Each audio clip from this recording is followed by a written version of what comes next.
Mrs H. I'm the author of the Complete Bag Making Masterclass, which is available on my website www.mrs-h.com or on Amazon. Today's video I'm going to be showing you how to sew the duffel backpack. It comes in 2 different sizes and it's a beginner pattern. So the bag closes with this great cinched together top, and that uses the straps which cross over at the back to allow that to close and keep that secure. It's also got a magnetic snap in the top just for extra security.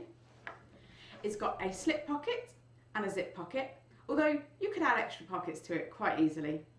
It's also got a lovely gentle curve on the oval base, which is quite solid. We've added some extra stabiliser in there. So the pattern itself is quite easy. It's a beginner level pattern, but this video is going to talk you through how to sew it step by step. You will need the pattern, which I'll pop the link for down below in the description. So let's get sewing. So let's get started with our strap. So I've got 2 long pieces of strap fabric here, and they're 4 inches wide.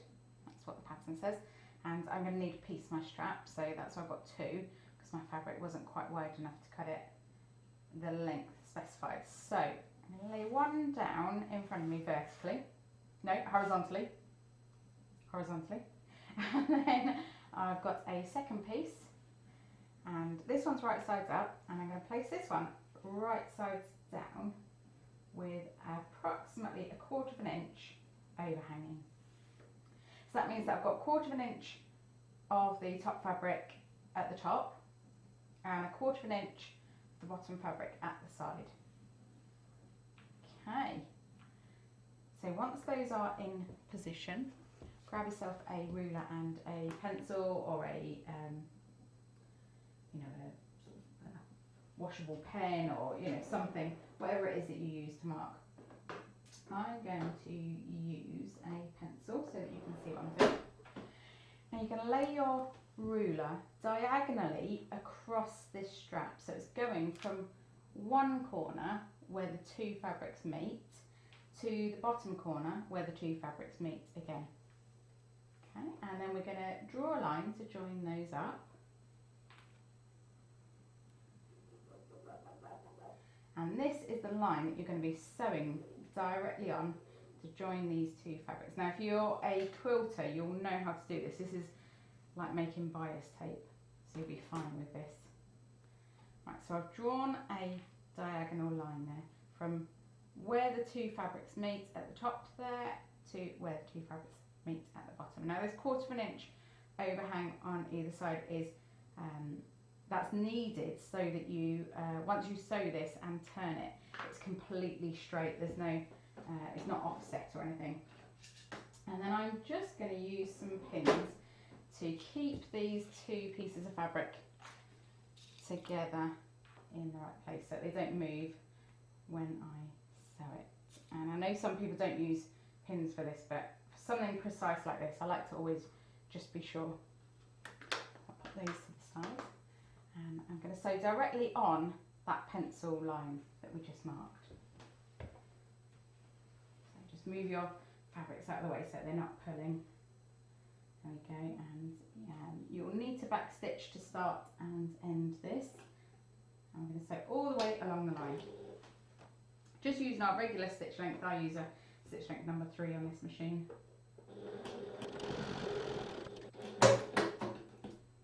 Okay, so that is sewn.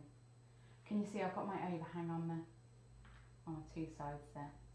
Okay. Well, I'll trim those threads, because if I don't trim them now I'll forget. Okay, and take the pins out. Now I'm going to use my quilting ruler, or my see-through ruler, and I'm going to trim this down so it's got a seam allowance of about 1/4 inch. So I'm going to pop my ruler on the stitch line with the markings at 1/4 inch, and then just whiz along there with my rotary cutter, and that will trim this excess off.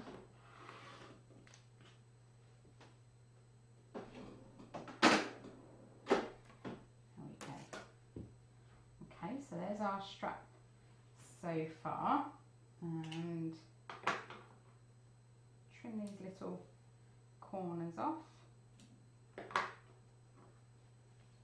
it a little bit neater when we're making our strap. And we need to press this seam now, and we're going to press it to make sure that it sits really nice and neat. Okay, let's change to the ironing board. There we go. Right, so I'm going to press directly on these stitches first, just to make sure that they nestle nicely into the fabric and they're set really nice. It means that if you are using a thread that shrinks, I usually use a polyester, but if you are, then that means that that's going to shrink into place before you do any manipulation of this fabric. So once you've pressed them, you can open this out and just give that a really good finger press for the minute. Make sure your seam allowances are to one side just for the moment. We're just doing a really neat pressing first, so we can press that side, and then I'm going to turn it over, and you can see here, there's my seam, and because it's going on the bias, so it's going diagonally, when you make your strap, it's not going to be too bulky through the hardware. So now I'm going to, without burning my fingers, she says, I'm going to just finger press that seam open and then run along it with the iron. Okay, and this will make sure that all the bulk in the strap, of the strap being joined together, is offset. So it shouldn't be too thick going through your strap slider. Right, there we go. So that's a lovely, neat join. Now what you can do is add your interfacing, your strap interfacing. So once you've joined your strap all together, you can get your interfacing for your strap and apply that the whole length of the strap.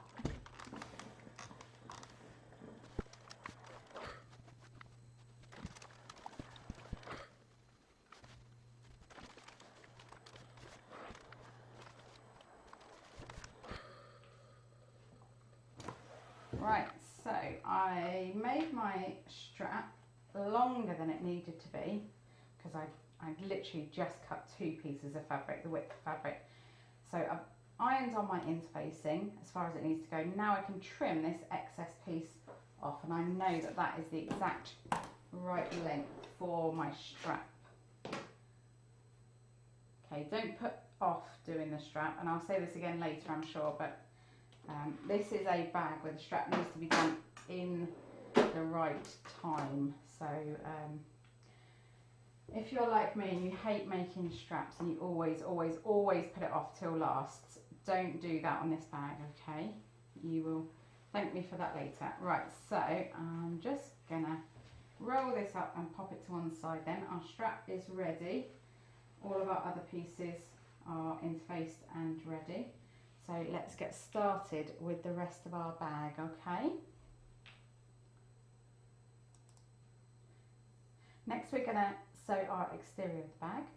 So we need our exterior panel, our main exterior panel. This is piece F, and our contrast band, and that is piece B.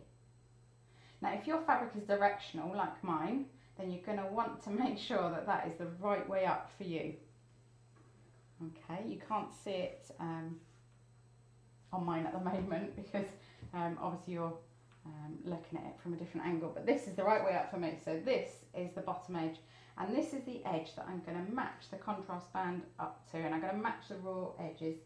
Now if you've marked your centre marks, make sure that those line up. If not, just make sure that it's fully central along that bottom edge. And then we're going to pin that into place, or clip it.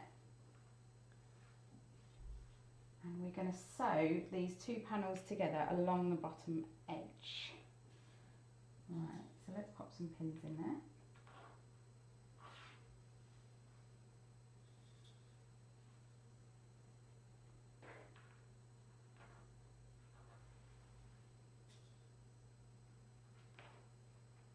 I like to pin the middle and the ends and then go back and do a couple more in a few more places just to be sure. If you're very good at sewing without pins though, you don't need to pop those pins in. So now we're going to use our regular seam allowance and we're just going to sew along that bottom edge.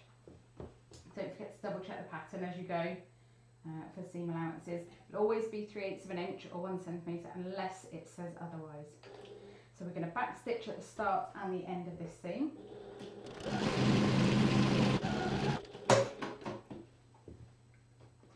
There we go, so I've gone the whole way along there on the bottom seam. Now we're going to take pins out and we're going to press this seam allowance open like we did for the strap. And then it'll be time to stabilise this. Now I should say that this fabric was provided for me free of charge by Lewis and Irene to use in a video or similar. So I've chosen to use it for my bag of month club because I think it's really pretty. It's got all these different different flowers printed on it. Some phlox, rose, Yersinia, peony. I just think it's really pretty. So I'm using this, but I should let you know that I have been provided free of charge. So we'll take this over to the ironing board and I'm going to press it one side. So that side is slightly thicker, so I'm going to press it that side. And before I press that open, I'm going to flip it to the other side and just run along that seam with my iron to make sure that it's fully turned out and there aren't any odd creases hiding in this seam allowance. Just gives it a nicer finish, a more professional finish. If you press as you go, it will show in the end product of your bag. It will look really, really nice and neat. So now we'll turn it back over again and just use your fingers to open it up. If you've got something like a crochet hook or something like that, you can just run that along this open seam allowance and that will hold it in place temporarily until you can press it. I'm using my fingers today though. Okay. Just pressing those seam allowances open. That just gives you a neater finish then once we attach the foam. And we're going to go all the way along, pressing those seam allowances. And then for a really, really neat finish, we'll turn it over one more time. And I know this seam's quite convoluted and a bit more pressing than you maybe want to do, but I just think it gives you such a nice, neat finish. And it'll be worth it. There we go. Okay, so there is our exterior panel sewn. I'll flip you back to the cutting table. What we need next is our piece of foam, and I've got it here. Now check the pattern for the measurements because there's different sizes for the large and the small. And we're going to pop our, just ignore that pencil mark, I might have drawn it in the wrong place. But we're going to pop our fabric, our nicely sewn exterior, on top of this foam, and we're going to match the bottom edge of the exterior panel to the bottom edge of the foam, and we're just going to smooth it out all the way across there. Now this is how to get a really nice neat finish on your foam, is to smooth it out as you go. And what I usually do is I pop a pin in the bottom corner there and then I smooth out. And on a large panel like this, I'm just going to do it to about halfway and pop a pin in. Now remember, your foam isn't going all the way to the top. So when you pop that pin in, it'll have to be part way down. And then on the other corner, I'll smooth away from that central pin down to the other bottom corner and pop a pin in. And then maybe from that middle pin, without catching myself on the pin, smooth down and pin in the centre on the bottom. And from this central pin then, I'm going to smooth up to this top corner, moving my pins out of the way as I go, and pop another pin in there. And then I'll do the same for this last corner, up to the top there. And smoothing it as you pin just means that it's going to be really, really taut and neat. So if if you want to pop a couple of extra pins in there, just to keep it all in place while you're basting it on, you can. I like to. I just like to be sure that it's not going to move while I'm basting it. And I'm going to pop one in the ends there. And another couple this side. Just keep smoothing it out, make it nice and neat. And once I've pinned this, I'll show you the back side of this panel so that you can see what it looks like. You can compare it to yours then. Right, okay. So I've popped pins in all the way around, and this is what it looks like on the back. Now you've got a couple of inches there at the top above the foam. That's fine, that's how it needs to be, so that the drawstring can gather the top of the bag really neatly, so don't panic about that.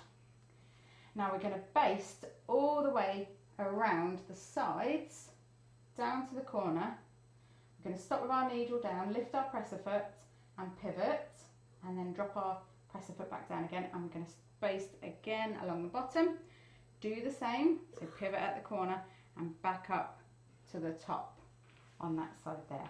So we're not basting along the top because we haven't got foam at the top. We're just going to baste around the 3 sides, so the 2 edges and the bottom, and we're going to pivot at the corners. Now I like to baste on the longest machine stitch length on mine, which is a number 6.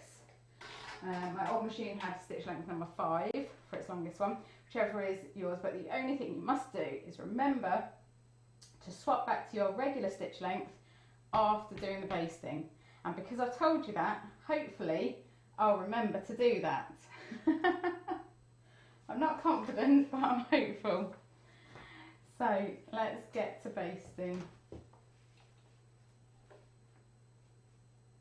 And don't forget, we're basting at 1/4 of an inch, that's 6 millimeters, and that means that the foam will just be held very slightly within the seam allowance without having too much bulk.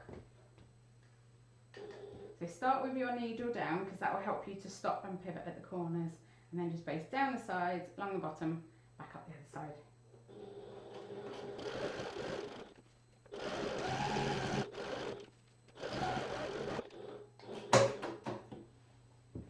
There we go, we've done that. That's attached it all together just to hold it as one panel until we finish the seams off. Right, so I'll just take these pins out. Who uses so many pins, eh? I always think I shouldn't use so many pins, and then I always do because I like it to be pinned into place. Right, so on the back side then, if you are able to, it's time to trim the extra foam out of these basted seams. And if you're not able to, that's fine, but if you can, it's worth doing, especially if your machine isn't particularly strong or you don't fancy pressing the seams so much later. Now, how I trim mine, I'll come a little bit closer, is I use my thumbnail to pull the fabric down away from the foam, and holding my scissors at an angle, I just whiz along next to the basting stitches. Now it doesn't matter if you catch any of the basting stitches, try not to, but it doesn't matter if you do. The main thing is to not trim or not catch any of your lovely exterior fabric, because that will weaken the seam.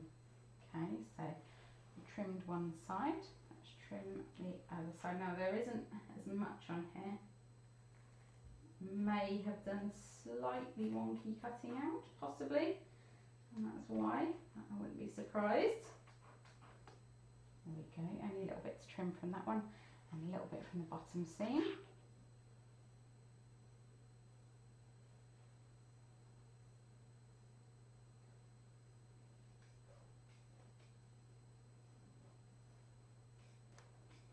Smaller snips are better on these cuts where you're cutting the foam out of seam allowances. Means you're less likely to catch your exterior fabric.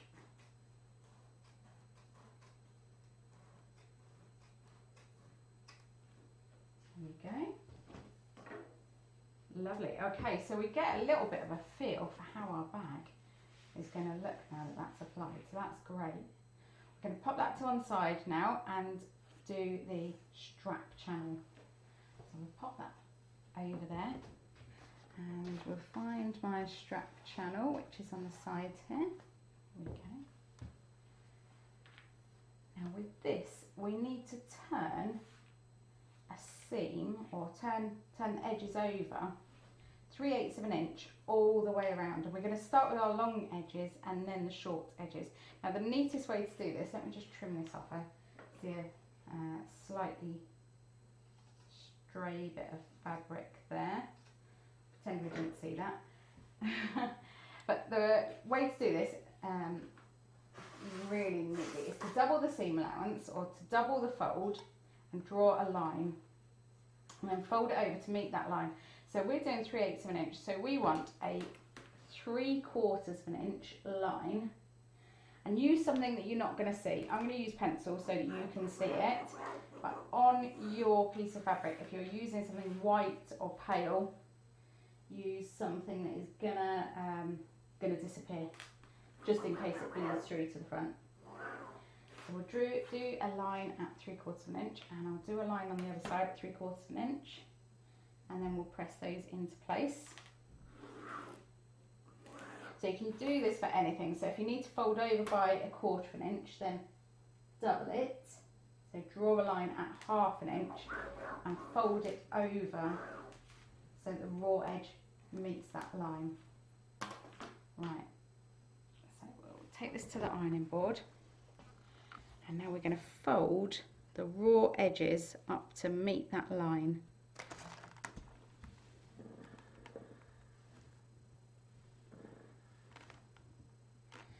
Just going to press this into place, and this will give you a really neat fold if you do it this way. Make sure you don't catch your fingers.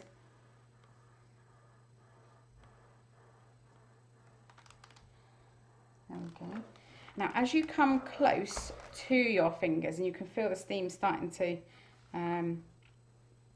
catch up with your fingers, if you have a little gentle blow, it will blow the steam away from your fingers. You're less likely to be scalded.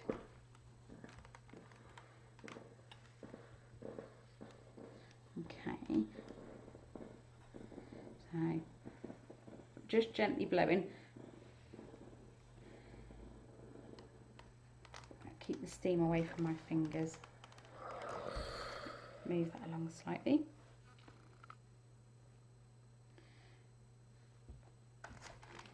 There we go. So that's both of my long edges. Now we need to do the same on the short edges as well. I'm going to draw my line again. At 3/4 of an inch. And I'm not going to go quite as close to the edge of my fabric as I draw that line, just so that I don't risk going on to a bit that's going to be seen. Okay, draw a line this end, and I'll pop back to the ironing board. Now when we're folding this edge up, it's really important to try and make sure that these seam allowances, these bits that are folded under, don't go wandering. So I like to make sure that they're nicely held before I fold that over, and even a little bit here, they don't quite meet that folded edge. And we'll just fold and press that half in. And then we'll do the second side, and this just makes sure that this seam allowances that are folded under are just tucked really neatly inside, and they're not going to be protruding. There we go.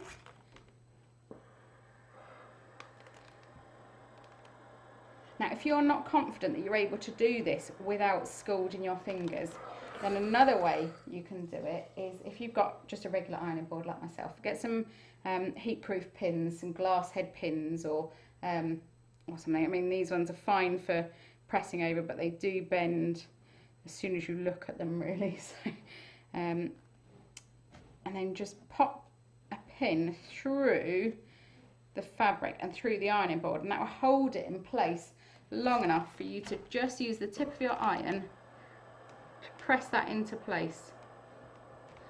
Now if you haven't got heat-proof pins, you can do this, but I would recommend that you put them in, hold them into place, go off and do something else, have a cup of tea or something, come back, pull a pin out and press it, and then pull the other pin out and press it, and that will hold it in place long enough for you to press it without scalding your fingers. So that's held down really nicely. So we'll do the other end.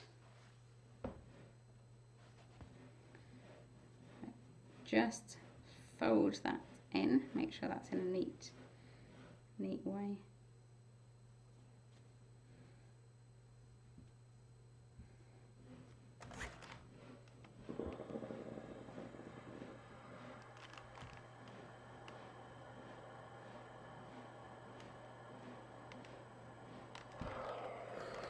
There we go. Okay, so all four sides of my strap channel are folded in neatly now. And we need to sew on each short end, and we're going to sew using two distances from the end. So we're going to use 1/8 of an inch and 1/4 of an inch, that's 3mm and 6mm, and this is just to stop this end fraying over use. If you're using, if you haven't followed the guidelines on the pattern and you use something like a tapestry or a canvas, stop now and go and change it for some cotton. You might think, oh, this is going to look really, really good, but it's not worth the hassle that you're going to find later. Okay, so swap this for cotton and do it in cotton. So that 2 rows of stitches should be enough to stop the fraying. Okay.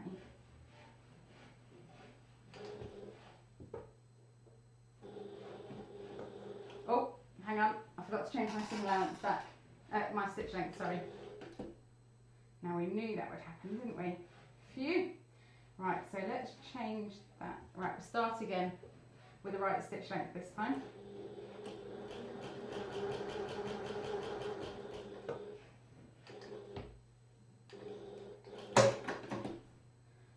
So I've done 1/8 of an inch, and I'm going to do 1/4 of an inch now as well.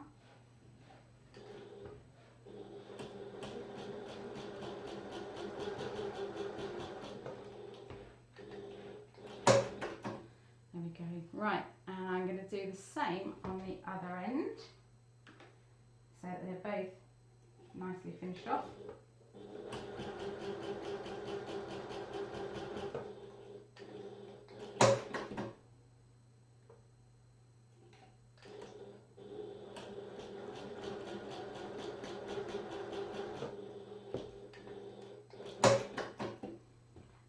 So my strap channel has got 2 nicely finished ends and plenty of stray threads, which I'm not actually going to cut off at the moment. I'm going to do that after I've attached it to my exterior. So we'll get our exterior panel back, and this is when, if you haven't already marked the centres, you need to mark the centres now. Okay, so I'll just fold it in half to get the centre mark, and I'm also going to mark the bottom edge as well as the top edge, even though I don't need to at the moment, but I'm going to be glad that I did later on. In theory, we all marked the centre edges at step not even 1, I think, before we started, but reality is maybe not. There we go, so I'm just marking that centre, so folded and finger pressed. I'm going to mark that with my pencil. I'm using a pencil so that you can see it a bit easier if you need to. Right, so for the strap channel, I'm going to fold it in half, and I'm only going to finger press the centre mark, because this is going to be visible, this is going to be seen. I don't want to end up with any marks on there. Okay, so I'm going to pop a pin in. If you've got something like, maybe I'll use a chalk line on the bottom, that will be fine because that rubs out or washes off. Something like a friction pen, just be careful you don't, I I don't know, go somewhere really, really cold and it starts reappearing, which has happened to me once, unfortunately. Or a heat erasable, no, not a heat erasable, an air erasable pen or something like that. Something that you know is definitely going to be okay. Now the instructions tell us how far down to pop this, so let's just double check. We are going to put this down, so the bottom edge of the strap channel should be 2 3/4 inches, that's 7 centimetres from the top edge. So to make sure I'm popping that in the right place, I'm going to mark 2 3/4 inches from the top edge. Here we go. Now this time I am going to use a chalk pen if I've got one. Yeah, here we go. Okay, so I'm going to use this and I'm going to draw a line at 2 3/4 inches from the top of my panel. And that is going to indicate where we should be putting the bottom edge of the strap channel. So I'll do that most of the way along. I'm not going to do it all the way along because the strap channel doesn't go all the way along and I don't want to end up with a unsightly chalk mark just in case it doesn't all come out later. You can never be sure, can you? Even if you've done it a million times before, it'll always be that one time when you're making a special bag that it doesn't work or it doesn't come out properly right. So there we go. Right, so I've got my line there and I'll pop that to one side for a minute because I'm going to need that again. And then matching up the centre marks on the panels, I'm going to put the bottom edge of that strap channel directly on top of my line that I've drawn. And I'm putting it on top of my line so that I don't have to worry about it being seen or it coming, coming out or anything. And then I'm going to pin it into place all along the bottom edge of that strap channel.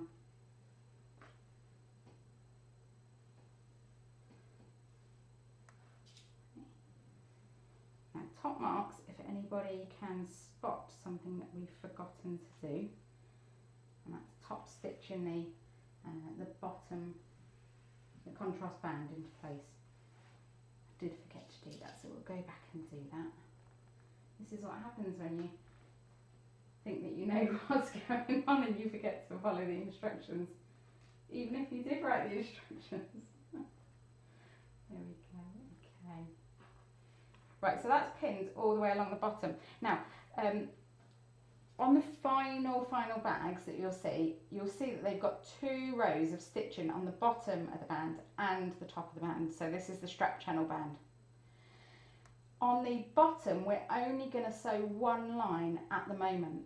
And we're going to come back and it's the very, very last step. We're going to sew the 2nd line. And that's going to hold the lining in place because you know how it closes and it's got that drawstring at the top. If you don't sew through all of the layers, that can get separated and look a bit messy over time. So we're going to do that as the last step. We're going to come back and top stitch through all of the layers, the strap channel, the outer, the exterior, the foam, the stabiliser, the lining, the interface, and all of that we're going to top stitch through. So on the bottom we're only sewing 1 line and that's going to be at 1/4 inch, 6 millimeters. But then when we do the top, we're going to do 2 lines. Okay, so don't worry about that and don't think we've forgotten a step. I know we've forgotten to top stitch the bottom, but don't panic, that's something that I haven't forgotten. So I'm going to stitch the strap channel into place first because that's got pins in, and if I don't and I try and do the bottom, I will inevitably get spiked. So I'm just going to stitch this into place. So we're going to stitch this using a 1/4 inch seam allowance. And remember to back stitch at the start and the end of this strap channel. And you want to do this because there's going to be quite a lot of pressure and strength on the ends of these strap channels. If you're confident with rivets and you want to pop a rivet in the top and the bottom of each end of the strap channel, please do, okay?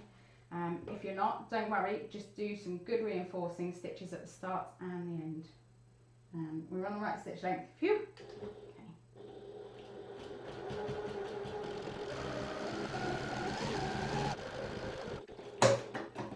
Right, we'll take these pins out and then we'll whiz along the top stitching on the contrast band before I forget that as well again.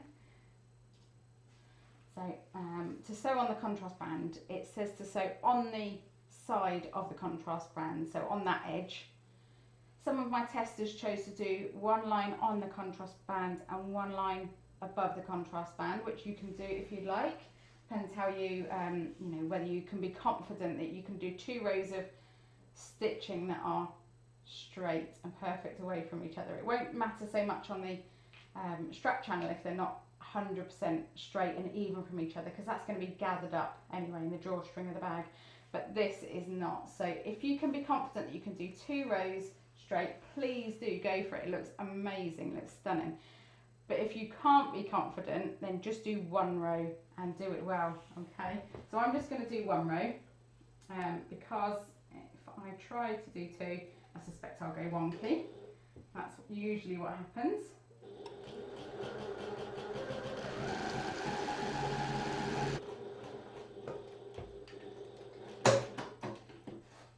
Okay, so I've done my top stitching that I should have done earlier. We'll pretend that I did it earlier. Okay, so now back to our strap channel. Now we need to again make another measurement mark, and this needs to be 7/8 of an inch from the top. So I'm going to pull this back and just pin it into place at the edges, just to keep it out of the way while we are drawing our line.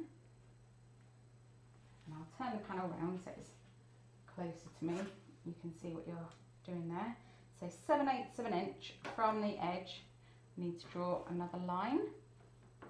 And this is where we're going to pull the top of the strap channel down to, so that it gives it a bit of wiggle room. Because if we just did it completely flat, there won't be any space for you to pull the strap through. And it'd be very frustrating. So make sure we've got this wiggle room built into the strap channel. Okay, and I'm doing it not quite all the way along again, same as we did for the bottom of it.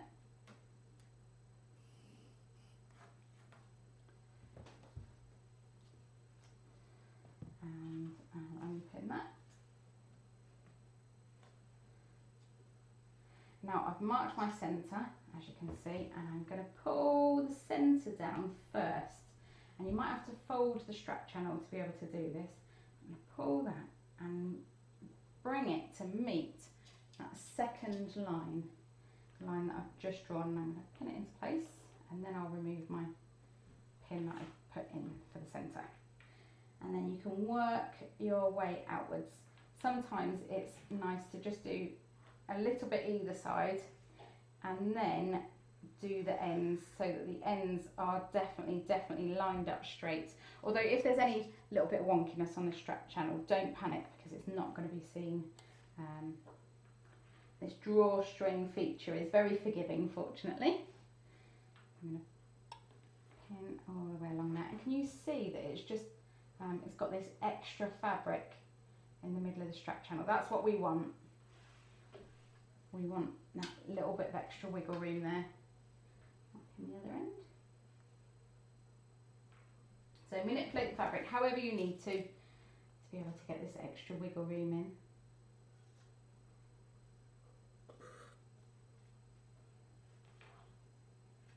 Okay.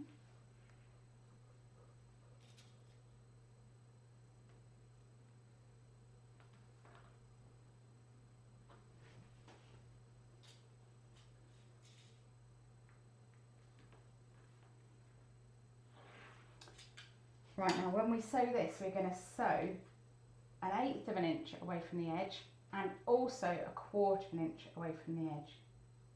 So you can do that in whichever order you want to do. If you prefer to do the 1/4 of an inch and then do the 1/8 of an inch, that's fine. That's 3mm and 6mm for those of you who work in metric. So again, don't forget to reinforce at the start and the end of this.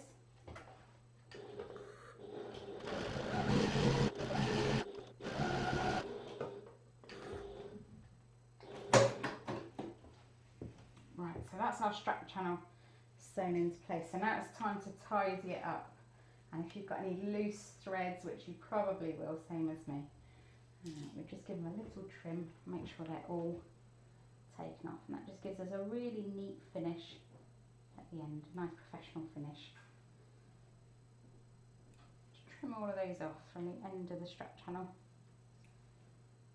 Okay, then on that side, that's fine. Turn it round.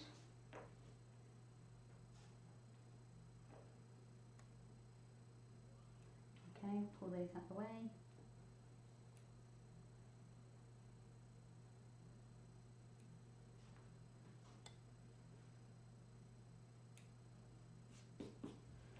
There we go. Okay, so that's our strap channel done. And that is how our bag's going to look. It looks pretty good to me. Right, so let's see, now we need to move on to the strap tabs. So we'll put this out of the way and then we'll start on the strap tabs.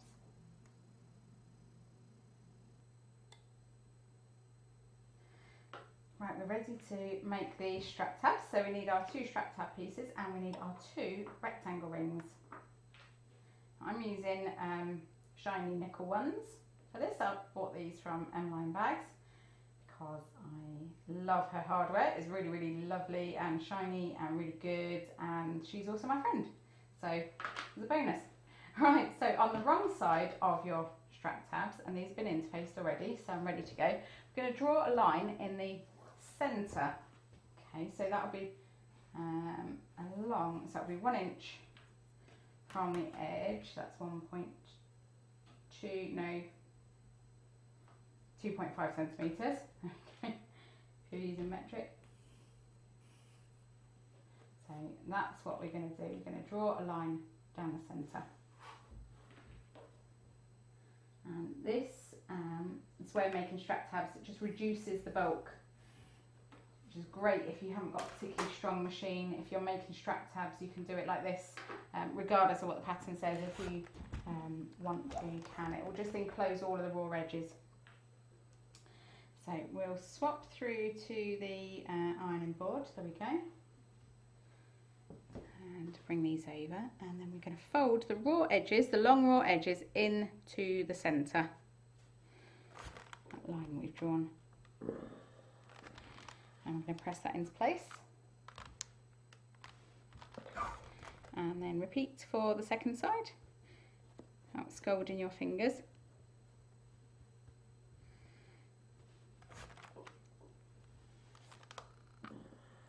Okay. Again, you can use your heat-proof pins, sorry, if you need to, or if you've got some heat-proof finger cap things, use those. Okay, so there's one of our tabs. Pop that to cool down. We'll do the second one. So this will enclose the raw edges, but it won't be as bulky as doing a 4-fold tab.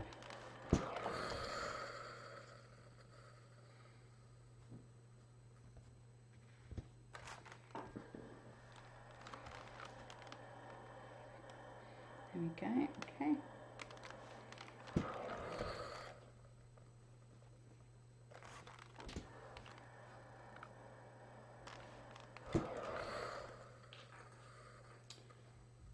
So now we're going to sew down each long edge using a 1/8 of an inch seam allowance, that's 3mm, and we're just going to top stitch to hold those bits into place, and then we'll make our tabs.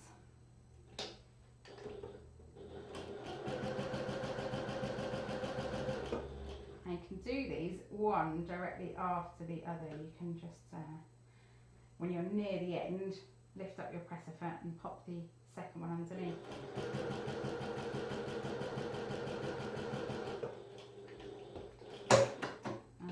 Do the same the other side.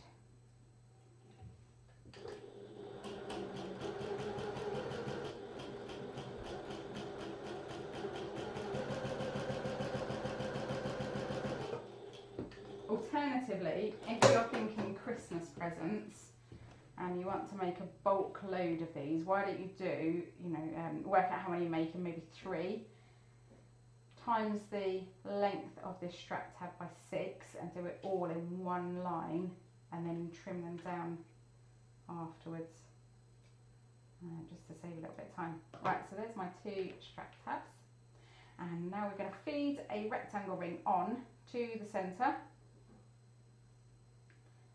And which side is up? That side is up, and we're just going to top stitch. Sorry, let's baste it into place first, and then I'll change my foot and we'll top stitch closer to the ring. So I'm just using my regular stitch length for this, because I think for the risk of me forgetting to change it back is not worth it. So just whizzing along the bottom with my regular stitch length just to hold it into place. And same for the second one.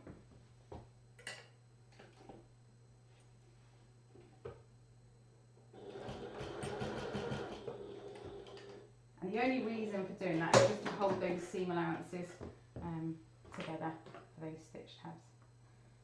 Right. Make some of these long bits of thread off. So now we need to sew as close to this ring as possible. Now I'm going to change for my zip foot, which I very rarely do because it's a bit of a hassle, and I mean, to be honest, I don't really need a walk-in foot on this machine. It's very, very strong, it's very good, but I like to because it's like my comfort blanket. So I'm going to change for my zip foot. Now the zip foot I've got is an adjustable zipper / piping foot, and if you don't have one of these for your machine, I would recommend you look into getting one. Whatever it costs, it is well worth it, trust me. It's very, very useful. Pop that in there so I don't lose it. Now let me show you this foot. Okay, so you can see it's got this narrow foot on the bottom, and then this on the back, it's got an adjustable screw, and this bit here is where it attaches to the shank of your machine. Okay, and when you attach it, you can adjust it, so you can undo the screw and move where this foot falls in relation to your needle. So mine, I have it set up so the needle falls directly in line with the edge of the foot, which is why there's those little cutouts there, so that your needle can fall directly in line with that, the edge of the foot, and then you just get really, really, really neat zips, or you can do neat things like this where you're sewing really close to a piece of hardware or something. So on mine it is a little bit of a hassle because I have to take the screw out fully and attach it and then put the screw back in again, but for this it's definitely worth it. Okay, let's make sure that's tight. So when I drop my needle, it falls directly in line with that foot, and I know that I'm going to get a really neat finish. So now with that foot attached, I'm going to sew along the tabs as close as I can without hitting the hardware. And I'm going to do maybe 3 rows, so I'm going to go sew along, then stop my needle down and sew backwards and then forwards again. If you can do this neatly, then do. If not, think about just sewing one and then tying it off.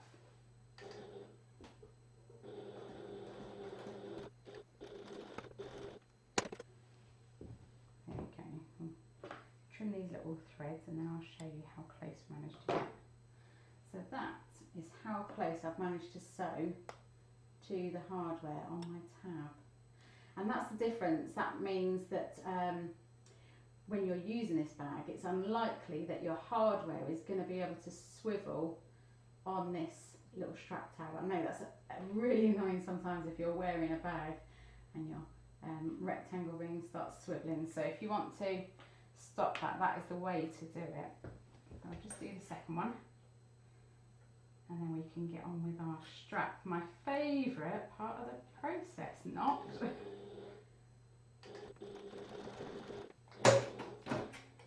Now, if you know anything about me, you'll know that I hate sewing straps, and I always put them off till last because I find them boring, Although I've got your company today, so maybe it won't be quite so boring.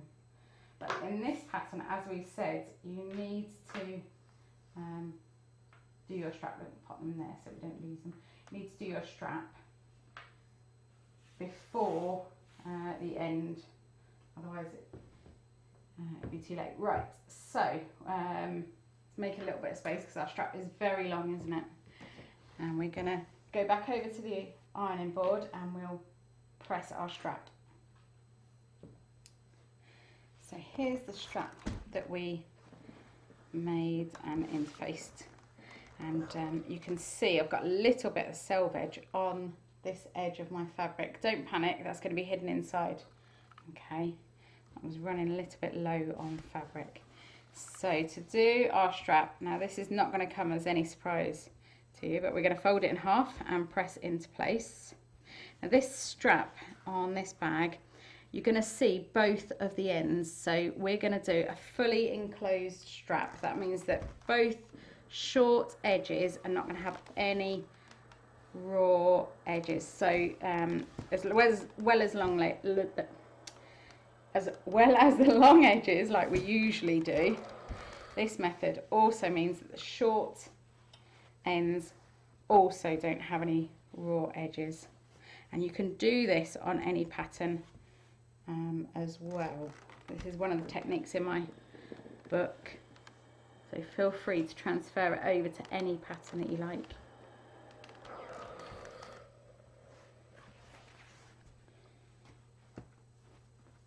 I'm just having to move it because it's such a long strap.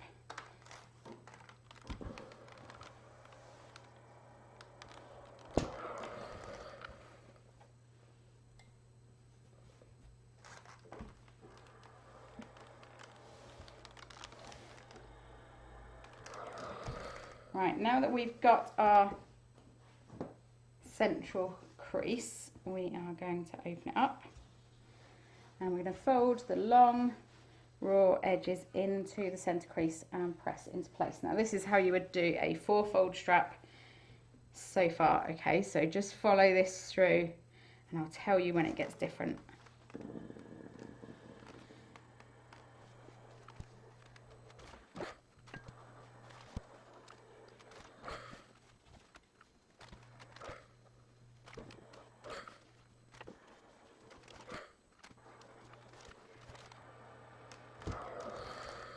Right, now we're going to fold it in half along the original crease line as well, just to be sure.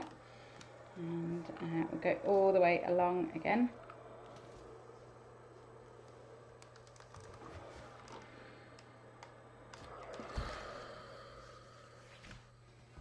And just move it however you need to get access to it. If you've got a really lovely long ironing board, this is the moment when you'll be pleased about that.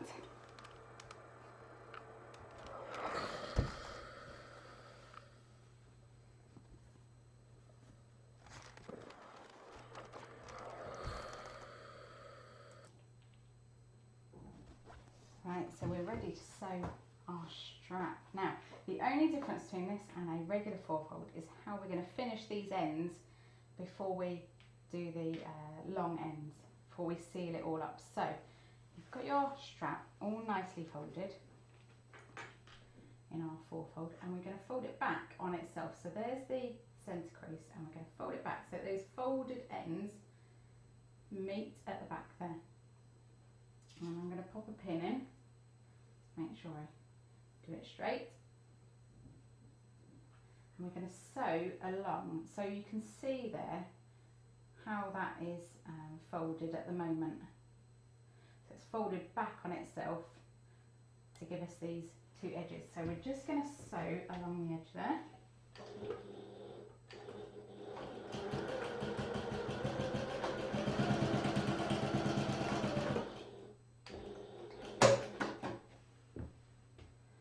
And then we're going to trim these little corners from the end, just to reduce the bulk in that end of that strap.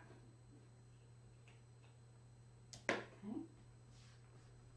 Then I like to use a crochet hook, and I'm going to use my fingers first, just turn that back through so that the fold is back in middle. And I like to call this my canoe. You can imagine going on a little river ride in my canoe. Makes me hate straps less. So. And just going to use my little crochet hook, or you can use, you know, if you've got a collar turner or something like that. And I'm going to just manipulate the end of that strap so that it's got a really neat corner in that top end. That's really nice and neat and straight. And we will give it a press afterwards, so don't panic. But that means that that end of that strap is fully enclosed. So once we sew down the two long edges and along the bottoms, there's no raw edges anywhere that are going to be seen. Just gives your bag a little bit more of a professional look.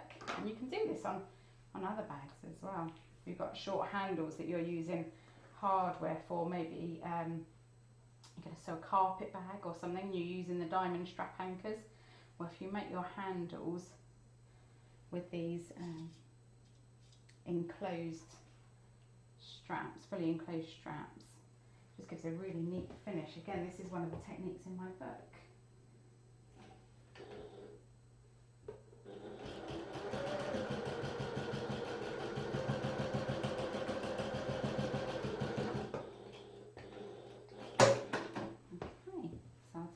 On this end,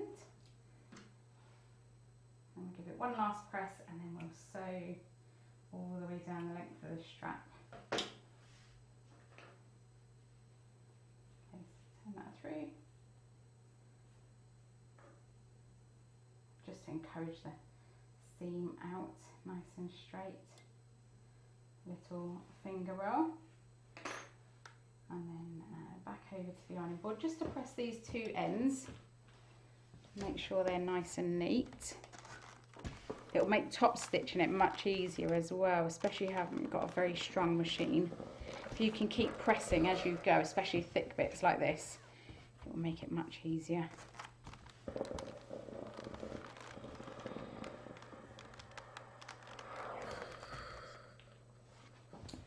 Right, so now we're going to sew, and I start with the open end first, so I'm going to sew all the way down this open end, and I'm going to sew all the way down along the short end at the bottom, all the way back up around the short end at the bottom, and finish off. Now if you can get away without back stitching, if you can stop somewhere where the thread tail's quite long and pull them out and tie them off, it will be much neater. But if you need to back stitch, that's okay, it's fine. In the grand scheme of things, it's probably not going to be noticed in your bag, especially with a strap this long. So I'm using my 1/8 of an inch seam allowance from here. That's 3mm if you're metric.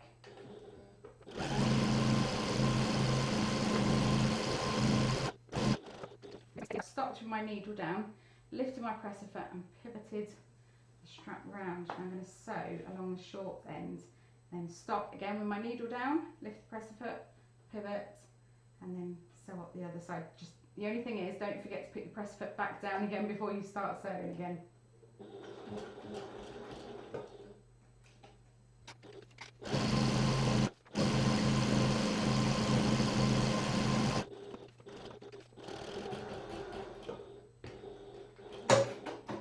Phew, that's the boring bit done. Right, it wasn't so bad actually, maybe it's because I had your company, so thank you very much. Right, so my strap is done. Right, we need the exterior now, and then we're going to pop our hardware on, and this is where it gets fun. So if you've got a bodkin, now is the time to grab it, or a large safety pin or something like that. And we're going to need our exterior panel again. Okay, now don't put this off until the end. It's so much easier to do this while it's on the flat than once it's got the base sewn in. Okay, so don't be a strap procrastinator. So I'm going to pop the end of my strap into my bodkin like that, and this is a clover bodkin, it's really helpful, and then pop the end down, and that secures it. So I'm going to feed it through from one end, and I like to have the nice folded end at the top of my strap, but it doesn't matter which you have. If you prefer the other side as the top, it's fine. So just going to feed that through.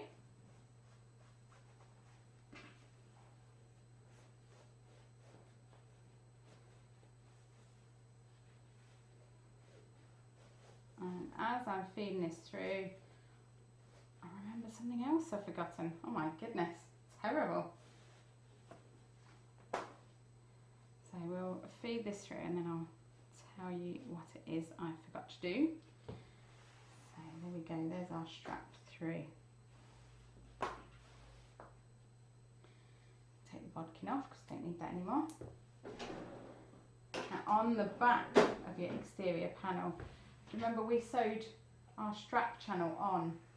We need to go and take away this extra foam the other side of the strap channel just to reduce the bulk, so that once we're finished the bag and we're closing it using the drawstring, it hasn't got this extra bulk sitting there. So just whiz along there with your scissors. Again, make sure you don't cut the exterior fabric. Only interested in trimming the extra foam away at the moment. Don't want any holes in people's bags, except obviously the hole to get your hand in there, your stuff obviously. Right, there we go. Okay, so this is our exterior. Now we need to attach our hardware to turn this strap into a backpack strap. So I'm going to pause here, I'm going to come around the other side of the camera and I'm going to do it so that you can see what it is I'm doing, okay? So bear with me. Right, here I am this side. Okay, so now we need our strap and yeah, this is the side that's on the pattern, so it shouldn't be too confusing for you. So making sure this is not twisted, we're going to pop our slider on. So we're going to feed it through from the back, through the top section and out the bottom. So if your slider's got a right side, that should be right side up at the moment. And we're going to give ourselves a little bit of wiggle room. So we're going to put it through to about there. Okay, so you can see how that is on my bag. It's not twisted at all. Now I'm going to thread the end through, excuse the angle of my arm there, I'm going to thread it through and we're going from the right side to the wrong side on the strap tab. Make sure you can see it like that. Okay, pull it this way a little bit so I can reach it. Right, so far so good. Now we need to turn it sideways like this and we're going to pull the strap out so that we've got access to that middle bar of the slider. Okay, and this is a little bit awkward, but this is how you can do a backpack with two straps like this. So now we're going to take this raw end, or this loose end, and we're going to feed it back through the slider under the strap that's already there. And this is why you need a bit of wiggle room. And then back through under the slider bar again. Okay, so that central bar of the slider has got this loose end going through it and the long section is on top. Okay, so that's how it looks. And now we're going to attach, so you can see we've got the ring still on there, just hanging out, hanging out. And we're going to attach that loose end to this section here. And that's going to be hidden by this bit once we're finished. Okay, but make sure that you are attaching it to this top bit and not this bottom bit. If you attach it to that bottom bit, your strap is not going to be adjustable. And we'll pull that out a little bit more so you can see. And we're going to attach it to this top bit. Now if you want to rivet, you can rivet through there, or if you want to sew, you can sew through there. But again, make sure you're just sewing through those two layers. So pull this out as big as you need to give you access to sew that. Right, come back round the right side now, so I'll sew through that end, and you can use your adjustable zip foot if you want for this bit. I'm going to use my walking foot. Just make sure that you've pulled all of this extra strap out of the way as much as you need to be able to sew through just those 2 bits of strap there.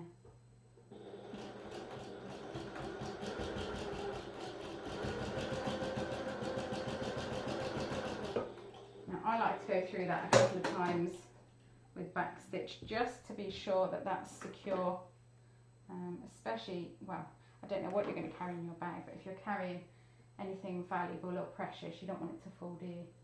So there's our strap, and we've sewn the loose end into that bottom section, and we can pull that tight, and that's one end of our strap fully done. And you can make it as long or as short as you want for the minute, doesn't matter. So I'm going to go on and do the second half of the strap. Why don't you do that as well at the same time, and then we'll finish this exterior off.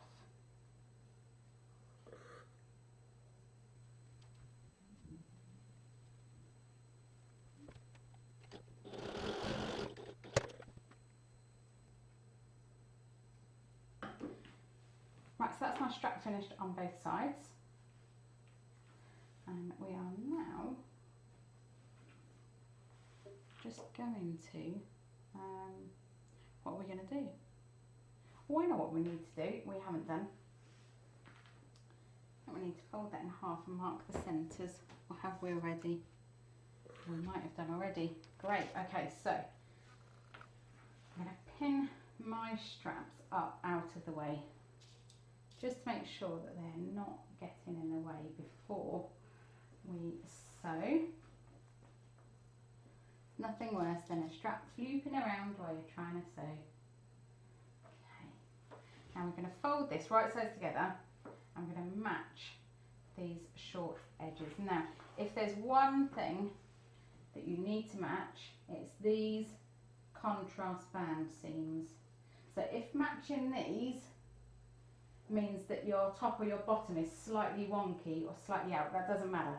Favour matching these over and above anything else, because that's going to be seen, it's going to be really obvious if they're not matching, okay? So I'm going to clip these. You can pin them if you like. I just think once it gets a little bit thicker with this foam, it's easier to clip. So I'm going to clip all the way along the short edges, and if it's slightly wonky, doesn't matter, okay? Just as long as those contrast band seams match, it's all good. Okay, and then we're going to sew along this short edge using our regular seam allowance.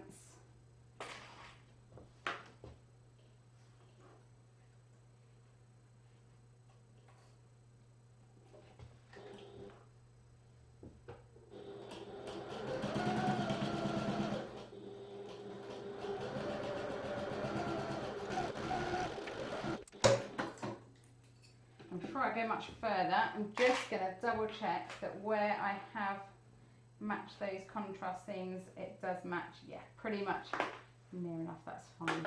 Okay, so now we are going to press these seam allowances open as much as we can, just to give us a really nice, neat finish. Okay, just let's swap back to the ironing board. I just need to use my remote.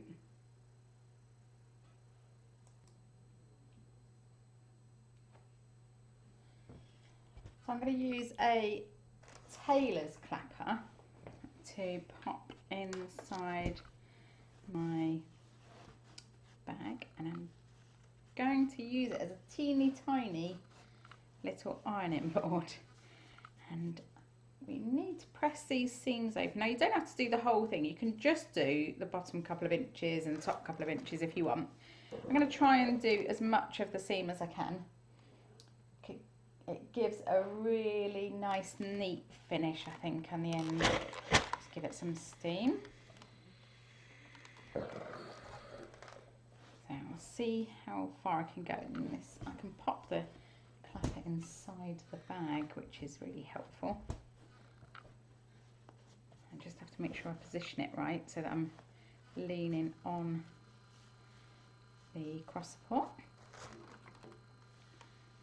Now if you've got a tiny sleeve board or something, that would also work really well.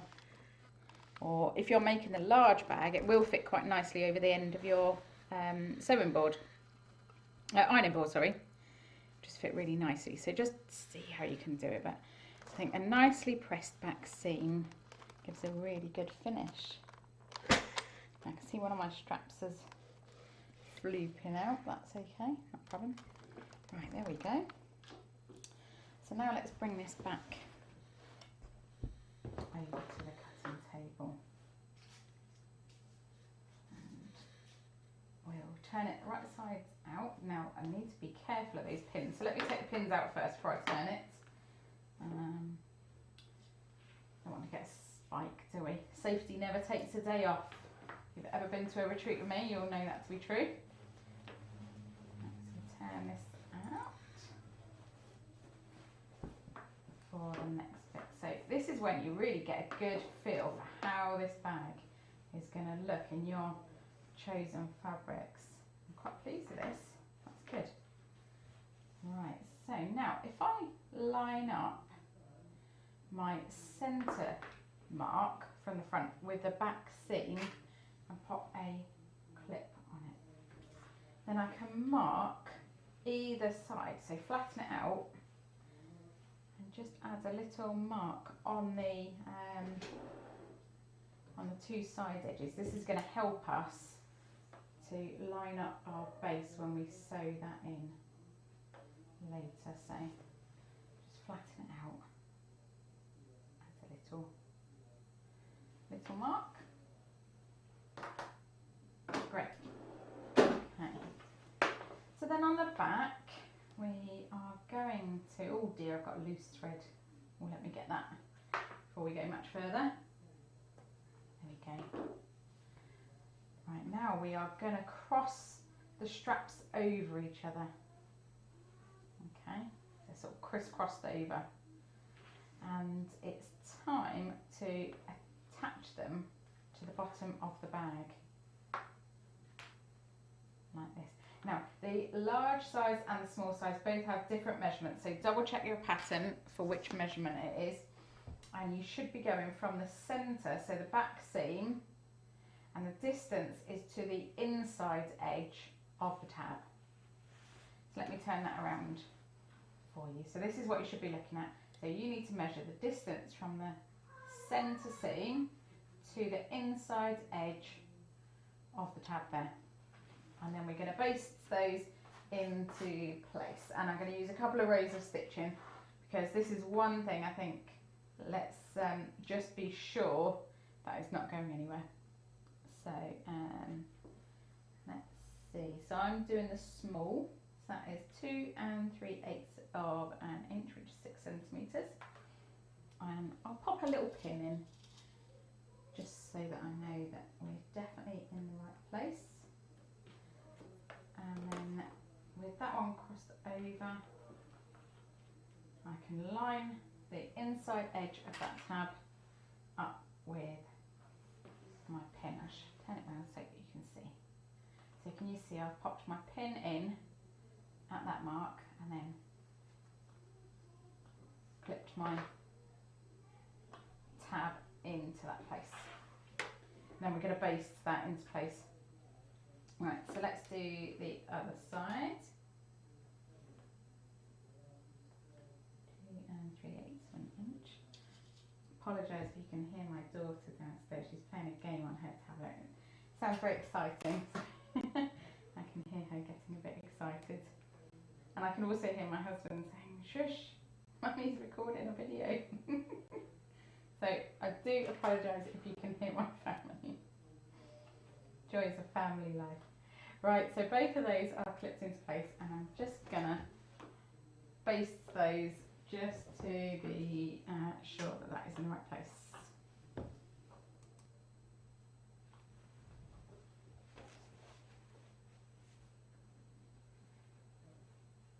usually I would turn this inside out because I'm using a flatbed machine, but actually the size of this is big enough that I don't need to.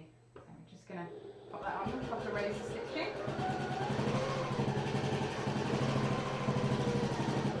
Remember, this is inside the seam allowance. Okay, so I'm just sewing this on at a 1/4 inch away from the bottom.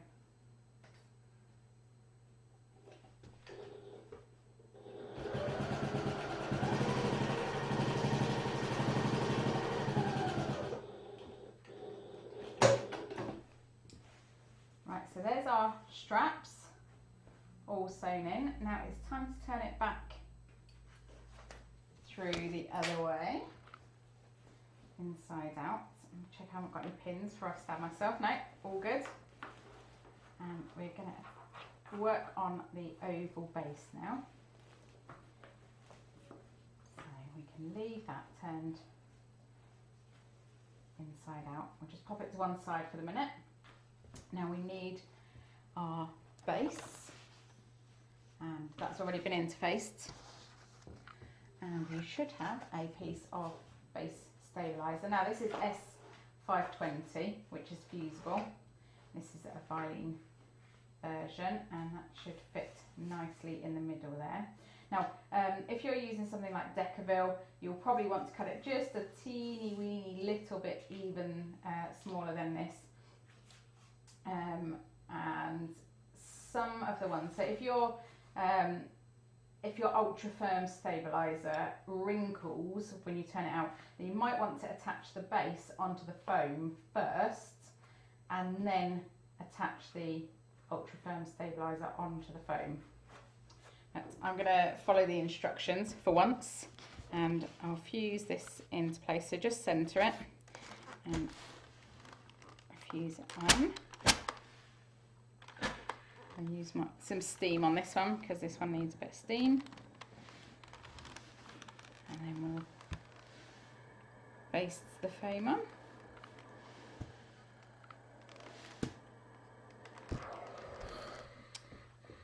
There we go.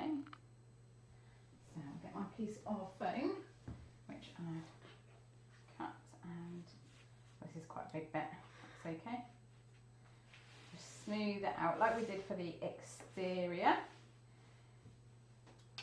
And I'm going to pop a couple of pins in, just in opposite directions to make sure that's held in place while I baste it on.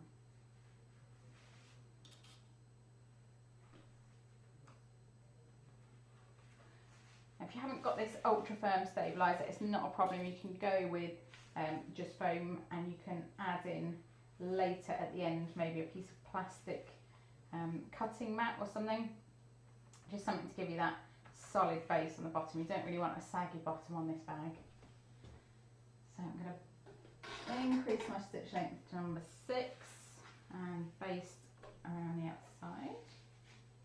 Try to remember to change it back again afterwards.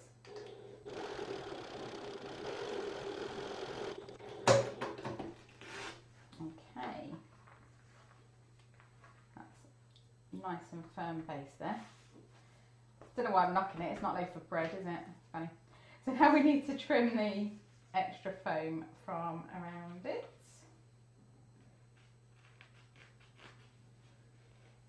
It's the same as we did before, with the scissors held sideways, or sideways-ish. Try not to cut through the basting stitches like me. There we go.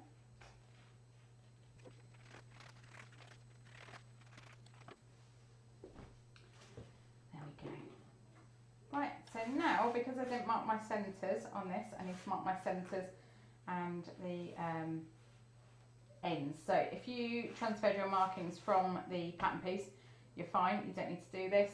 For those of us who kind of skipped that step, we'll do that now. So we're going to fold it in half and not crease it, because you don't want a creased bottom. Just fold it in half to find the centre and add a little mark. I'm going to do that on the right side and the wrong side, just to be sure.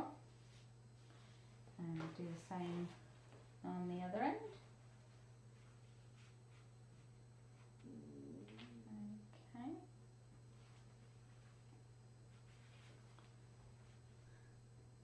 we also need to mark the centre points of the ends, because this is where we're going to line up against our exterior.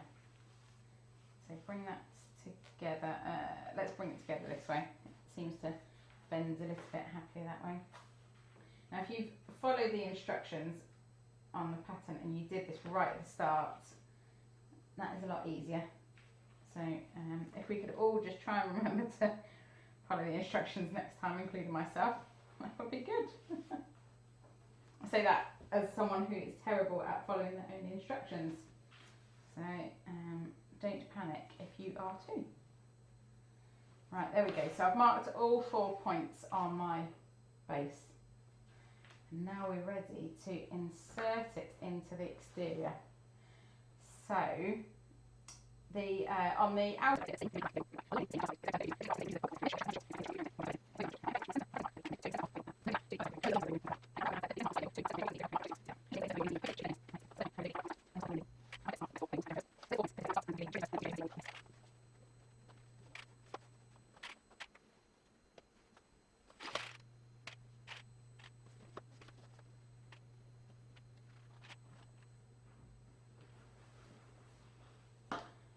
Since my base all clipped into place, you shouldn't need to clip into the exterior to fit it around the oval. It should fit just right.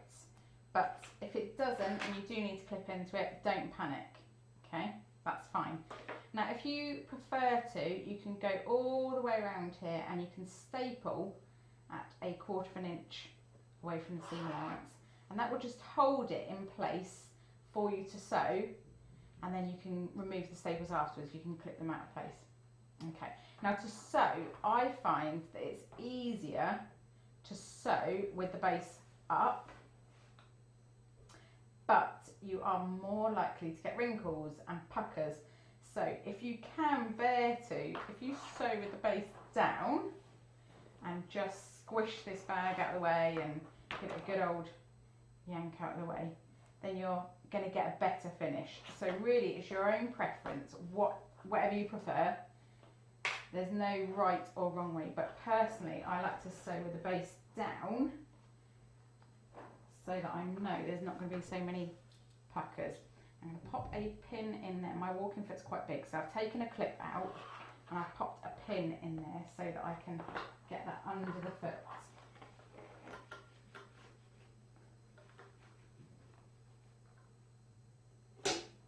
And I'll show you what I'm doing. So pop that under the walking foot or under your machine foot, and then just squish the whole bag down out of the way however you need to be able to get around this oval base. So start with your needle down, and that will allow you to lift your hands up and manoeuvre as you need to, if you need to reposition. Okay. Ooh, forgot to change my stitch length. Phew, thank you whoever shouted that from the audience. Right, so whatever I've just sewn, I'm going to sew over it again now with the right seam stitch length.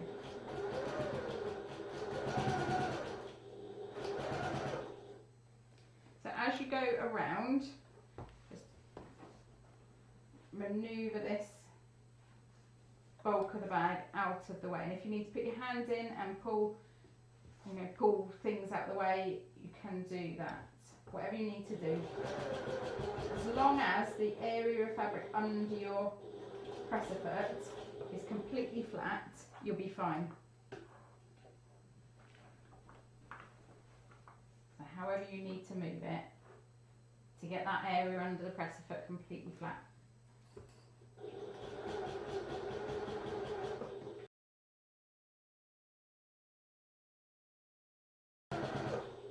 Now, there's no rush on this, so take your time.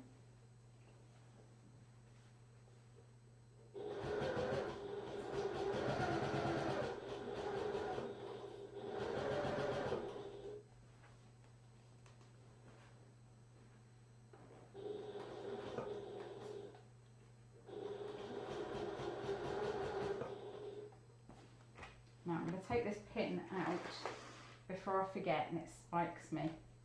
That pin I put in earlier, I'm going to take that out now.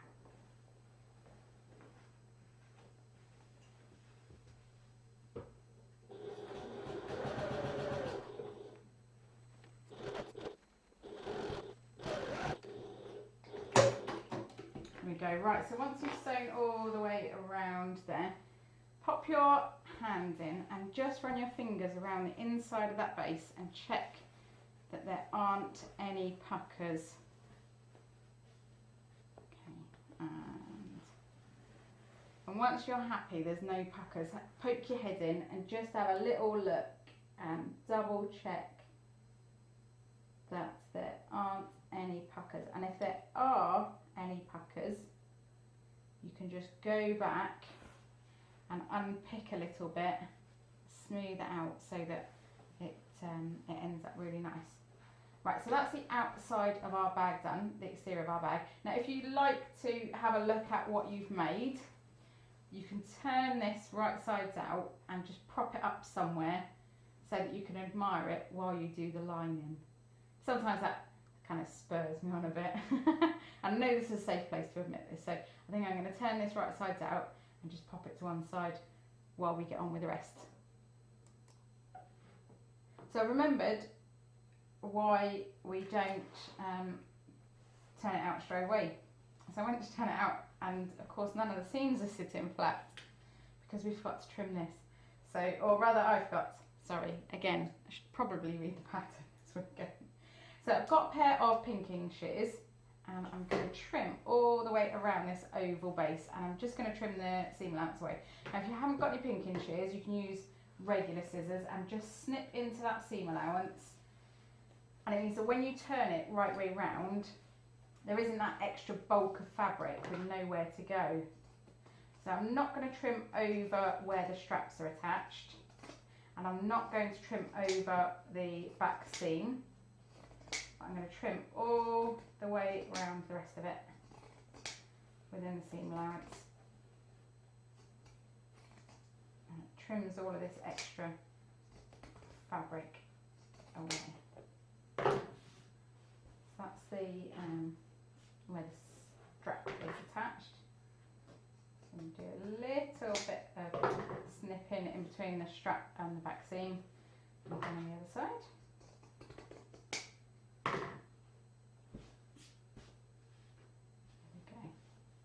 Okay, so now that that is trimmed, it should sit a bit neater, so don't panic. Right, so now we can turn it out and leave it sitting somewhere to admire while we do the lining. I'm sure everybody does that, don't they? Can't be that odd. Must be a normal thing to do, maybe. There we go, and if you've got any loose threads, pull them out now. And don't panic about the fact that this looks a little bit creased. Once we've finished the bag and turned it through, we will give it a good final press. Right. Let's just increase that strap a little bit. There we go. Right, so there we go. There's our nice oval base sewn in. And we can pop this somewhere. Hello.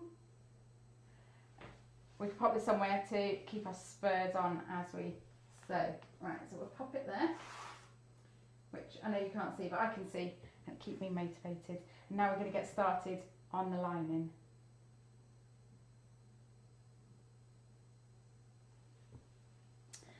Right, so for the lining we need our lining panel, which has been interfaced. This is a bit of a wild print for video. Sorry if it makes your eyes feel funny. And we've got one pocket piece out of our exterior fabric, we've got one pocket piece out of our lining fabric, and we've got a lining base. So we can pop that to one side, we don't need that just at the minute. And we'll double check the pattern to be sure that what we're doing is right. Yep, so we'll pop our exterior pocket piece to one side as well.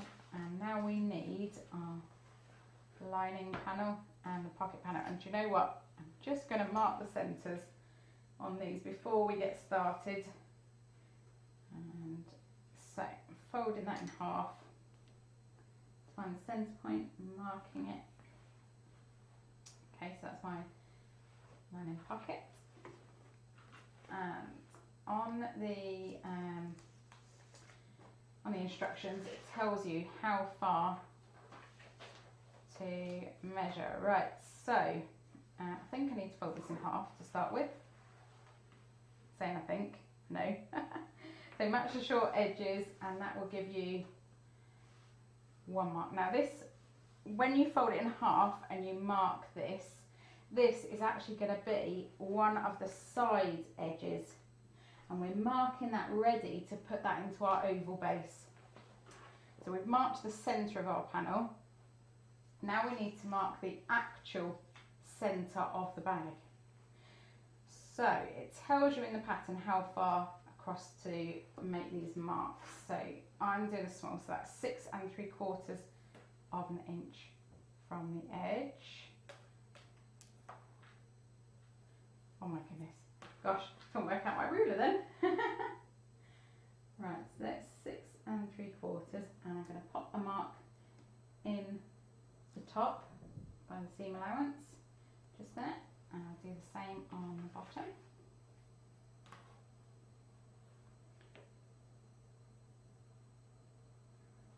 So double check your pattern for the measurements for this because they're different for the small and the large. So I've marked there, and that's going to be the centre front and the centre back for the lining panel. And I need to do the same on the other side.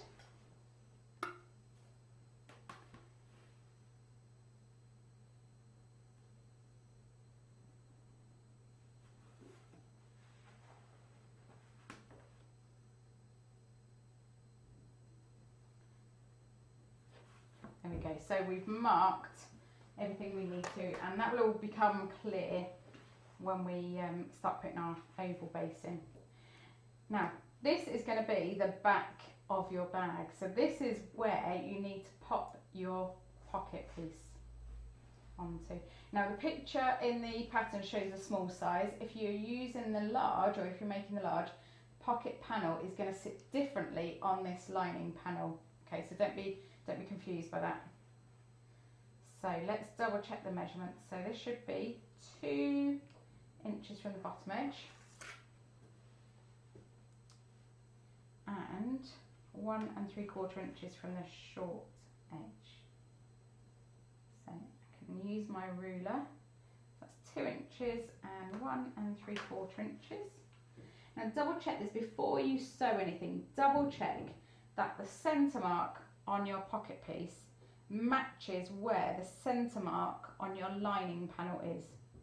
Okay, so it's better to line up your centre marks than it is to follow the measurements on the side, if that doesn't make too much, or if that's not too confusing. But so mine was maybe a couple of millimetres out, and I just realigned it so that the centre of the pocket piece is directly in line with the centre of the back panel.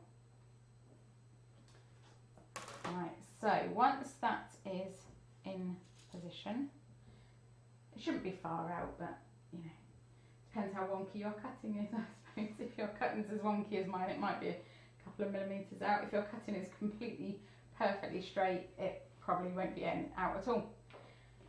Right, so now that we've got that, let's just get the measurement for where to draw our box. Right, here we go. Now I couldn't find a zip that matched that was 8 inches long, so I'm using a zip that is 7 inches long.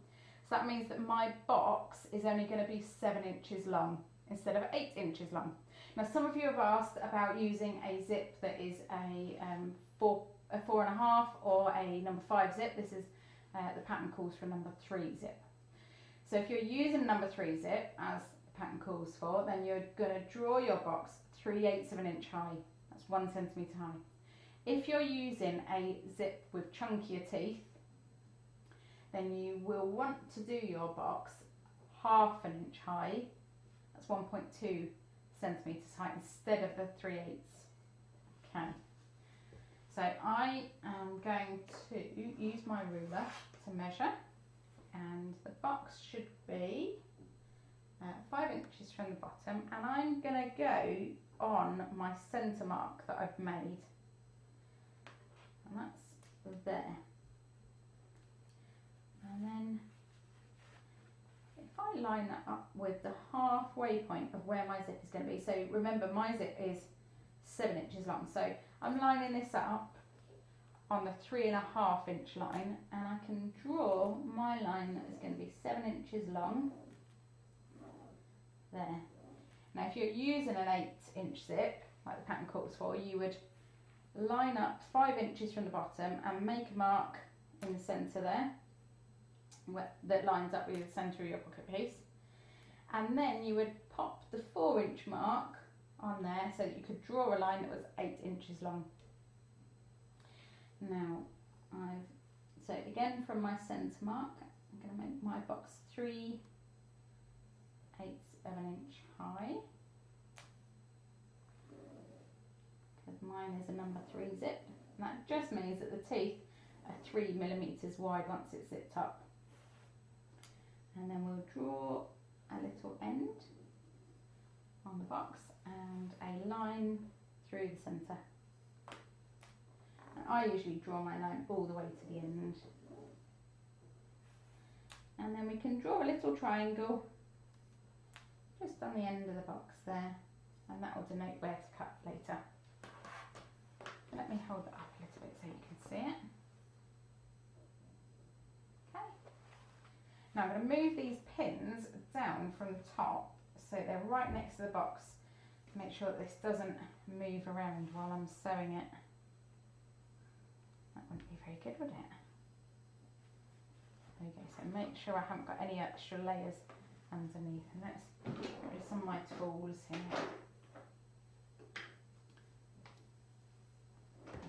Okay, so now I'm going to sew around all 4 sides of this box, and I usually start in the bottom, on the bottom to one side, because I think it's least noticeable there.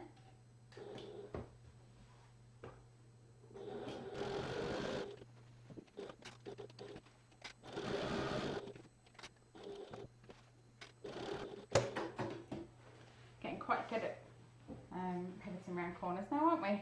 This bag.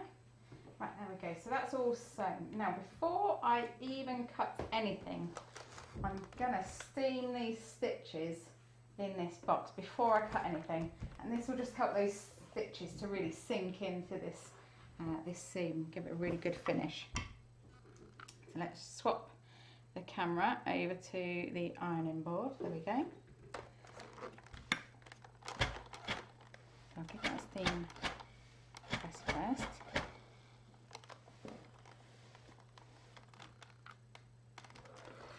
Okay, now we're going to cut through this line. Now I like to start it off with a little knife, and I just start it along the centre line with my knife, just for maybe half an inch or an inch or so, just to start that off, and then I'll use my scissors, and I should really be using smaller scissors, but I have misplaced my dinky ones of these, so I suspect that they're being purloined by a certain 5-year-old who I share my house with. But right, so I've done the centre line with my big scissors, but for my corners I'm going to use my little snips. And clip as close into the corner as you can without actually snipping through the stitches there. And this is a lot easier with sharp scissors, or with scissors that got a really sharp point on them. Okay.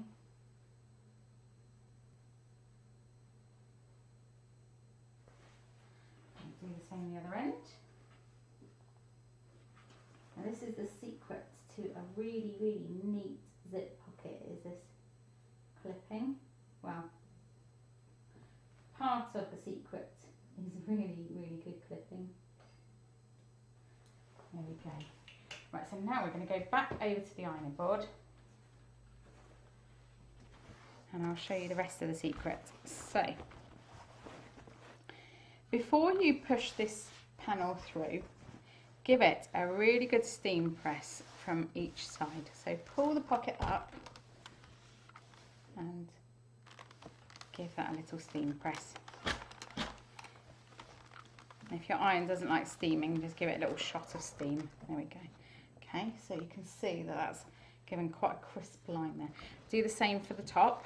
Pull that down and give it a shot. And you could do this from, you know, in any order. You could do top first, then bottom. And then we'll do the sides as well. And the other side.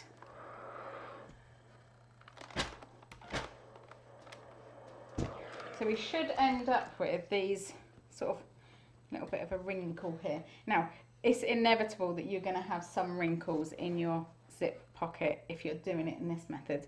So if you're going to get wrinkles, it's best to ensure that the wrinkles are on the inside of the pocket. So that's why I press it like this, and then make sure it's really smooth on the outside. So feed that pocket piece through to the back, and you can flatten it out as much as you can. Never going to be quite right though, just from folding it through. Now use your fingers just to manipulate this bottom edge of the zip pocket into place, and feel free to just give it a little yank or whatever you need. So make sure that that bottom edge and the corners are really, really flat, and then give it a good old steam with your iron. And once the fabric is warm or hot from the steam, you can again pull it into place, manipulate it to make sure that you get a really good crisp finish on those corners. Okay, so the bottom half of my pocket looks great. Now we need to do the same on the top, and we'll give it a bit of a finger roll. Okay. You don't really want to see the edge of your pocket piece. Now I've used matching so that it's not going to be noticed, but you really don't want to see that, so make sure it's rolled nicely to the back. There we go. So the front of our panel, our lining panel, looks great. We haven't got any creases on this side. All the creases that are going to happen, if there are any going to happen, are on the inside. There's not many, but it's inevitable you're going to get at least one or two. So just you be in control of where they end up, okay?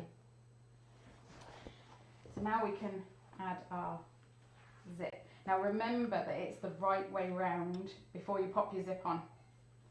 Okay, now I like to have my zip so that, let's turn this around so it's the right way to you. So this is the top and this is the bottom, and I like to have my zip so that the pull is facing this way. And that's just personal preference. When I reach into a bag, I like to reach and zip it a certain way.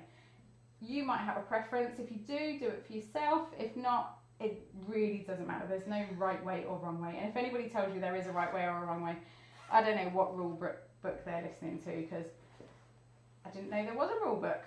Right, so let me double check that I've got this the right way. Okay.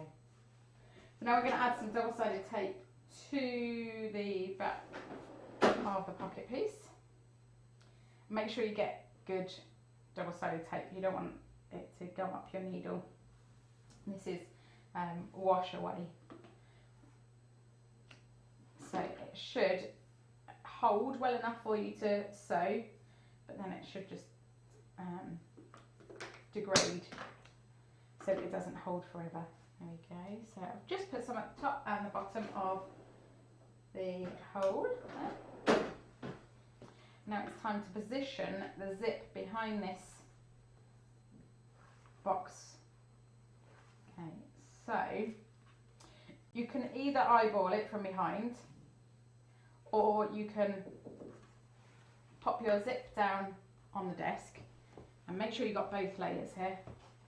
Position your panel over the top. Now I like to undo my zip pull a little bit so that I can make sure that the stopper at the end of the zip is positioned within the window.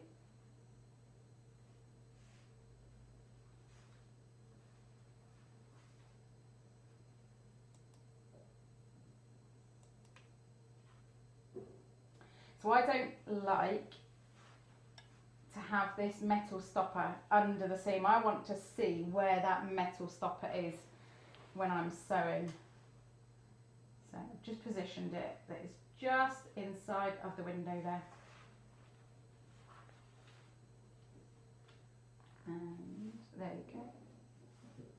And after all of that, telling you which way I like my zip pull to be facing, I've done it the complete opposite way anyway, so it doesn't really matter. So now we're going to sew it around the outside of this window, and I like to start in the bottom, part way along, and then go all the way around, because I think it's not so well known, or it's not so well noticed, sorry.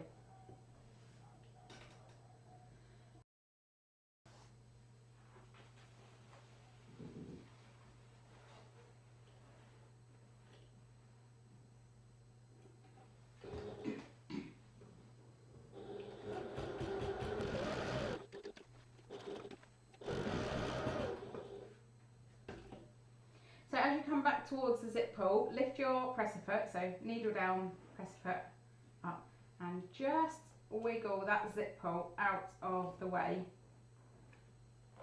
so it's completely out of the way, and then you can keep sewing.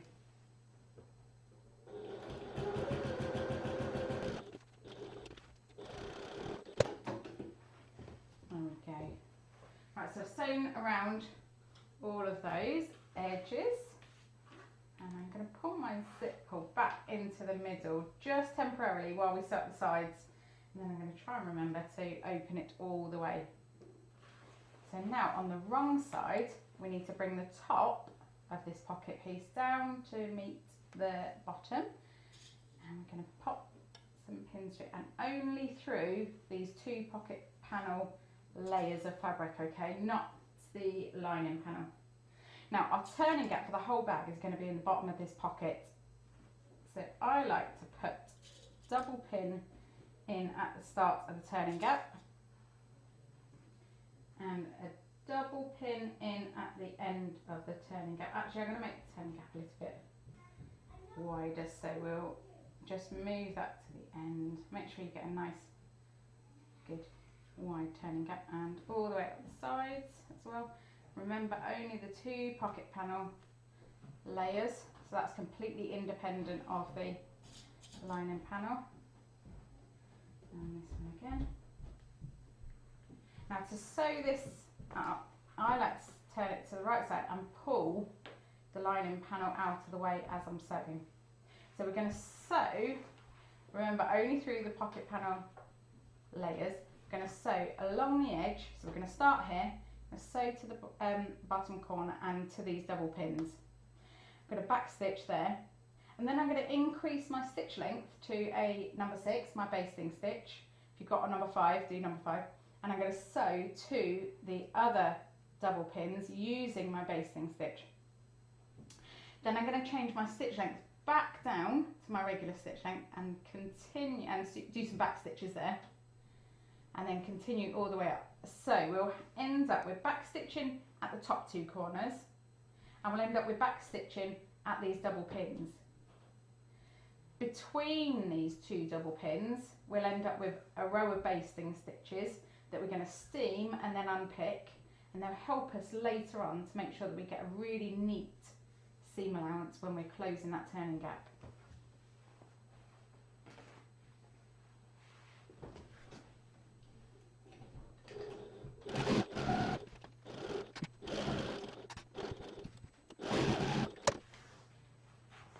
There's our pocket panel done.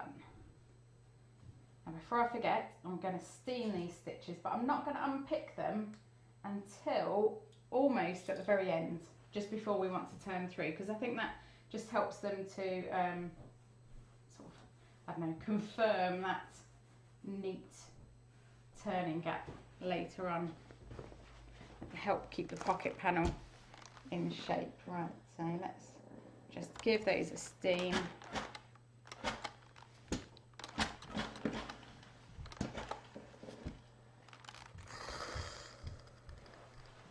Right, so that's the pocket panel. Let's open the zip so that we know we've definitely opened the zip pocket. It's very important. I'm going to pop that to one side for a minute. and we're going to get started on our slip pocket. Now this is our outer panel. So let's see what the design looks like if I fold it in half. Now, if you've got a design like mine, if you've got a big design and when you fold it, the design is going to go over the centre, then what you will want to do is sew the bottom edges together and then bring the seam to the centre and sew side edges. Just don't forget a turning gap. Okay, because that will help your design be centred. But mine looks fine if I just do it in half. So I'm going to do it in half. Right sides together. And again, pin in the corners.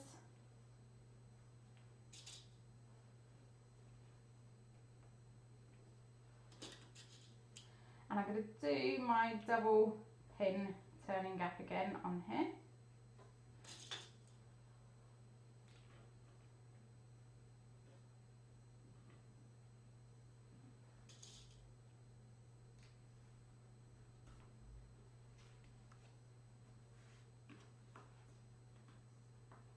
Right, so we're going to do exactly the same as we did on the zip pocket. So we're going to start at the top, back stitch, sew down to our double pin back stitch, increase the stitch length, sew across the turning gap, go back to our regular stitch length and do a back stitch, and then continue to the end and back stitch at the end. So exactly the same as we did for our zip pocket panel.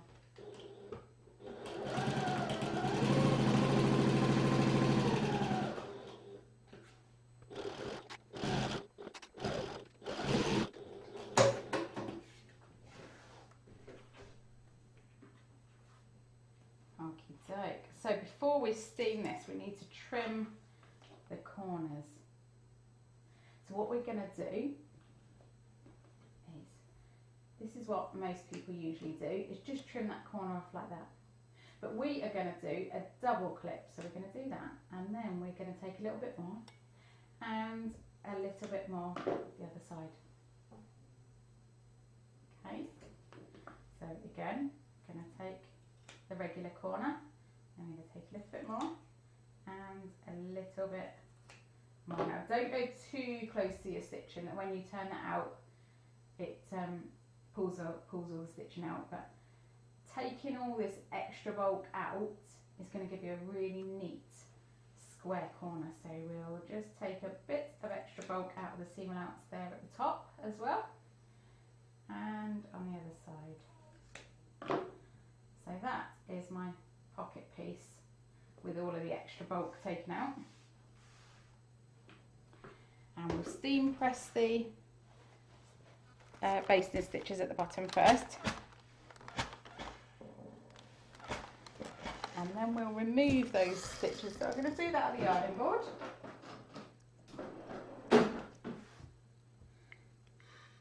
And remove these basting stitches. And you'll see that that leaves a really nice line of stitch holes along there, and that's what you're going to fold the fabric on, that line of stitch holes, to get a really neat finish. Okay.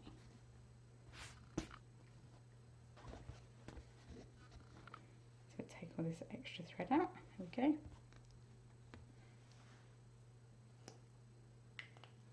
Okay, so now when we turn our pocket through, and I'm going to make sure to get these corners really neatly turned out. That's what gives you a really nice finish to your bag, I think, is these little details.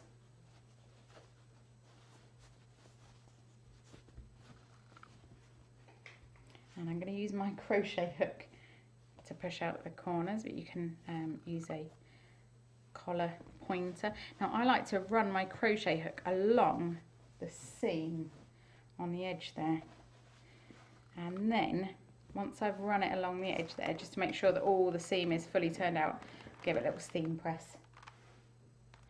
And that means that that corner, that edge is really neat now, and I'm going to do the same on the other side. Run my crochet hook along that seam, and that will make sure that all the fabric is nicely turned out from that seam.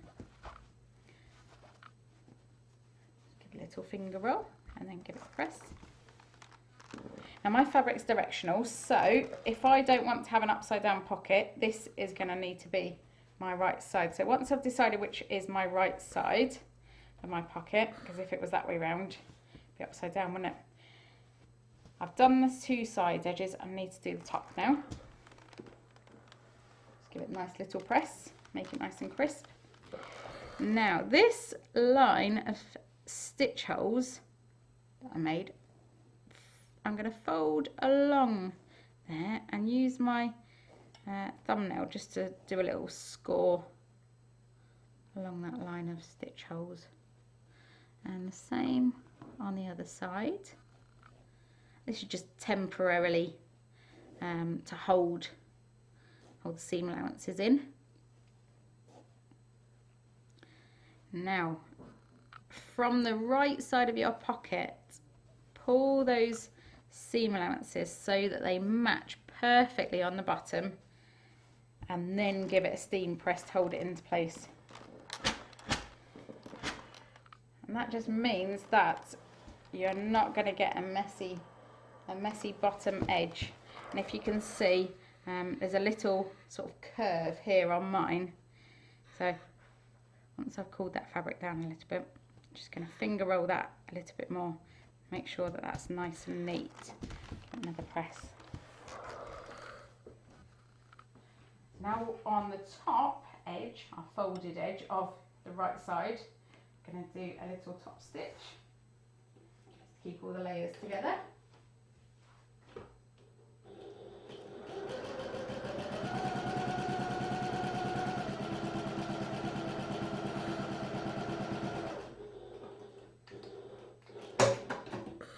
And then it's time to attach this to our lining panel. So here's our lining panel, and you can choose really which side you put it on. So in the pattern it has it on the opposite side. You can have it underneath your zip pocket if you prefer.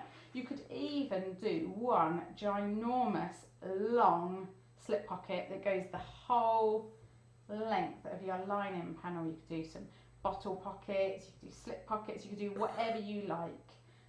That's the beauty of making your own bag. You can choose what you're going to put where. So again, it does have the measurements in the pattern, but make sure as your biggest priority that the centre of the pocket is in line with the centre of the lining panel. I've just folded that in half to get the centre. And let's see how far from the bottom it should be. 1.5 inches for the small. That's 4 centimetres. Oh dear, I've lost my bag. Whoops, let's pick that up. Okay. There you go. It was doing such a good job of keeping me inspired as well. Right, so we'll line that up under the centre mark. Let's just double check how far off I am. Oh, I'm actually perfectly in line, so my stitching might have been straight for once. Then I'm going to pin in the corners before we top stitch this on.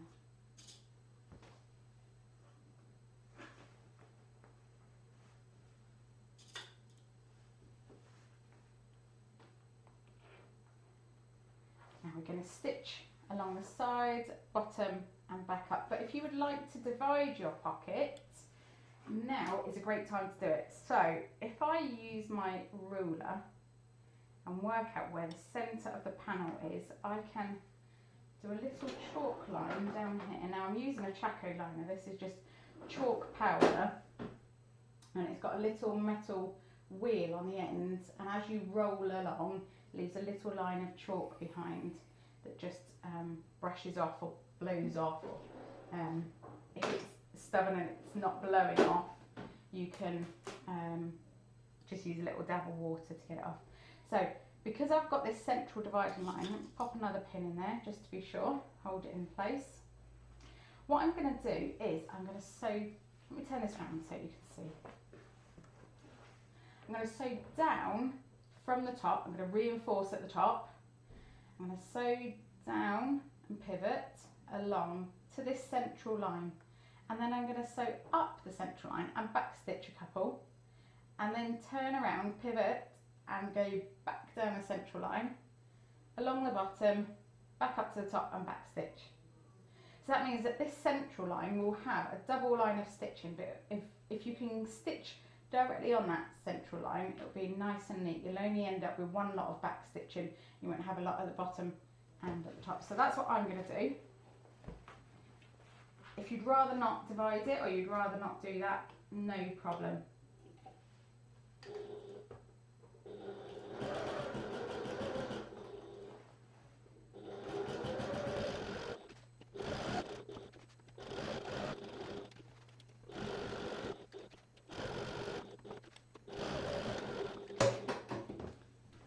There we go, so that pocket is all done. My lining is starting to come together now, isn't it?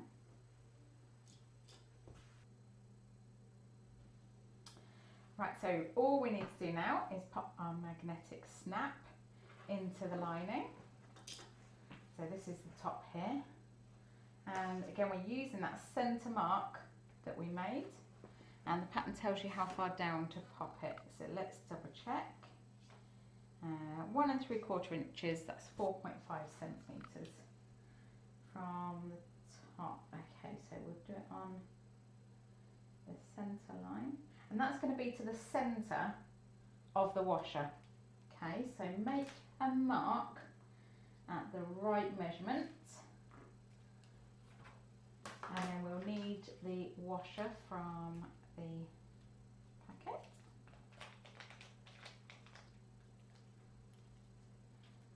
And pop the washer, the central hole for the washer, directly on top of that mark you've made, and then you can draw the lines either side to get the placement for the prongs. Then we're going to need some fray check or something, and my little knife again. I'm just going to cut some slits for the prongs on those two lines. Then the offcut from our base. So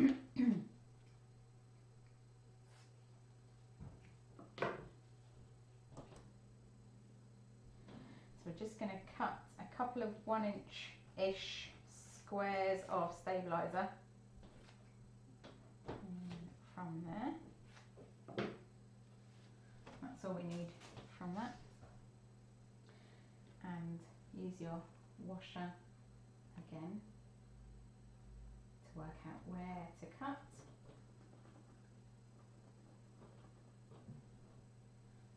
And for the scrap of stabiliser, I'm actually going to use my scissors to cut those holes for the prongs. And I'm folding it in half. I'm going to do a tiny snip and a tiny snip. Okay. So we'll cut the holes for there. We'll add a dab of fray check just on the holes, and that will stop the fabric expanding. So it will stop the snap pulling out because the fabric is expanding. You know, over time, sometimes the fibres wear away, don't they? So we are going to put, now I like to put the male half of the magnetic snap on the front of the bag, and that's the bit with the sticky out bit in the middle. So pop the prongs through the slits there.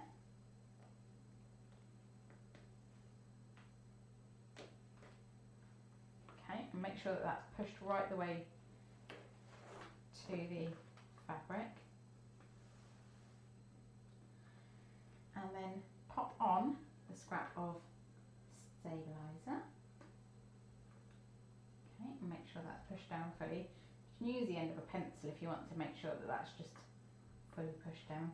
And then we need the washer, and pop the washer on top, and then we bend the prongs. Now I always used to say that it doesn't matter whether you bend the prongs outwards or inwards, and I've always done them outwards, until one time I saw a bag that over time it had been used, and the prongs that were outwards had gradually worked themselves out of the bag. The holes had expanded and it gradually pulled out and the snap came out. So now I like to recommend that we bend the prongs inwards, because then they're pulling against themselves. So over time, any wear and tear is pulling on the actual snap itself.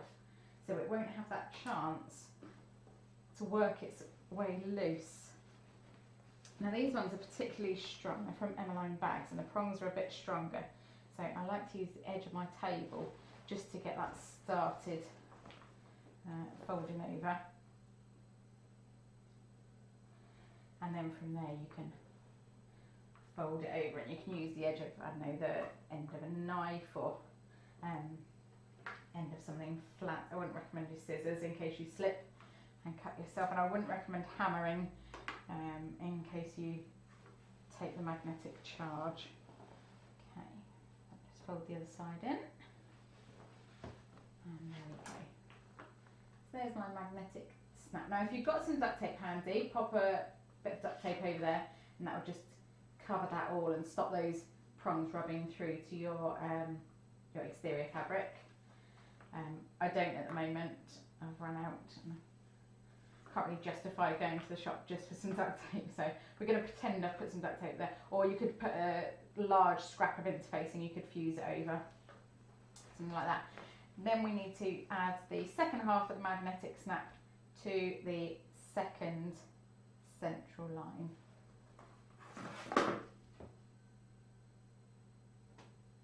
Right, 1 3/4 inches.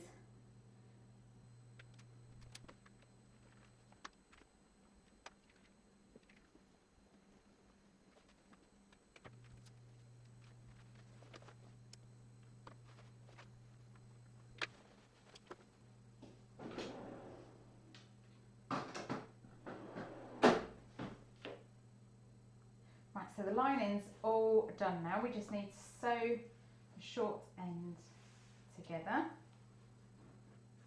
Now for this, for the lining, we're going to start with our usual seam allowance for the first inch or so, and we're going to end with our usual seam allowance for the last inch or so.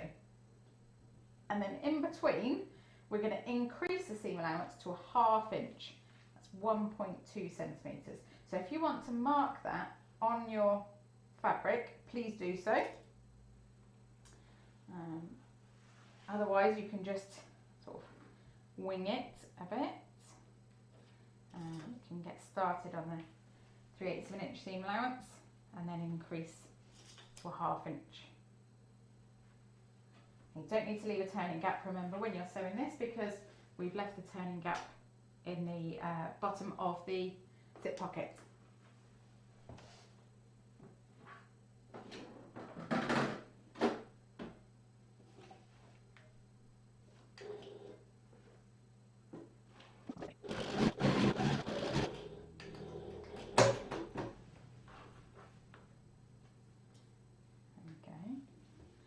So now again, to get a really good finish on our lining, we are going to press the seam allowances open. Let's swap back to the ironing board, and I'm going to use my tailor's clapper again. And it helps you get into these tight spaces a little bit easier. Hopefully it might help me keep my magnetic snap open. They're so strong, such good quality, aren't they? They keep snapping together. So just open these seam allowances up and give them a good press. It'll just help your lining fit really neatly inside your exterior, help it sit nicely.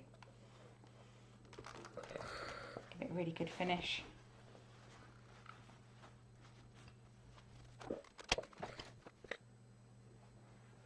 Right, so now we're ready to insert our oval base. So grab hold of the oval base for the lining, and we'll mark the centre points of the sides and the back as we did before. although of course I'm sure you did this at the start of the pattern when it first instructed you to. Obviously I did not. Right, so we're going right sides together now. The lining, the seam is on the side, not on the back. So I'm going to match up the centre of the back to the centre of one of the lining panels under a pocket. I'm going to use pins on this lining rather than clips. I'm going to flip it over and match the centre of the other long edge of the oval to the centre on the other side of the lining panel. Okay, so that's what I've done so far. Now I'm going to match the end marks to the side seam. Let's do the side seam first.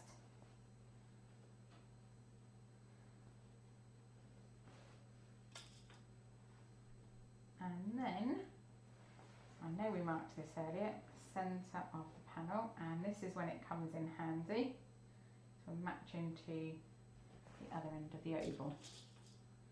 So at this point you've got all four, I suppose, corner points of the oval pinned into place, and now we'll go along the straight edges and the straight edges, and then we'll work our way around the curves. Again, the same with the lining as we had for the exterior.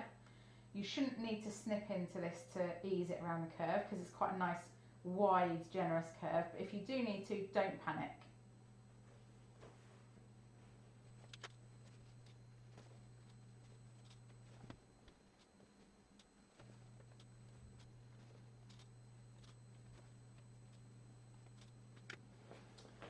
Right, so that's pinned all the way around. Don't panic about these bits, they're not puckered or anything, it's just how it's sitting. Just the pins are pulling it inwards. Right, so on this one we're going to sew at our usual 3/8 of an inch seam allowance, that's 1 centimetre. And then we're going to do a second line of stitching inside an eighth of an inch further in, that's 3 millimetres in. So in the end we end up with a 1/2 inch seam allowance. But if you take the sewing machine and do a 1/2 inch seam allowance now, you're very unlikely to be able to manage it without any puckers because you're taken further into the seam allowance. So this is how we do a 1/2 inch seam allowance on an oval base or a round base like this. Okay, slightly smaller on the seam allowance and then a little bit more.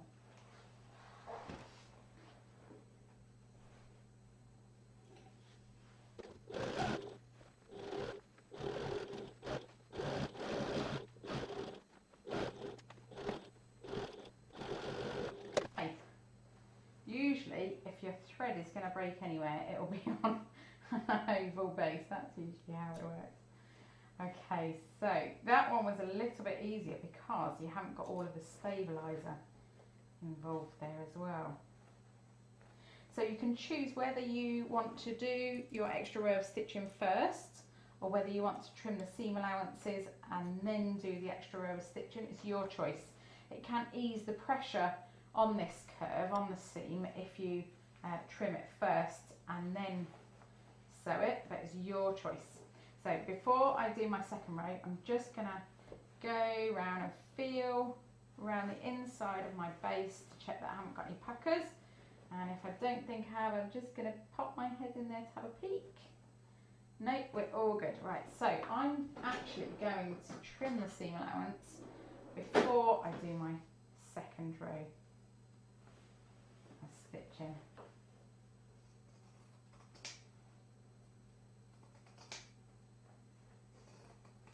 And I'm trimming with my pinking shears again.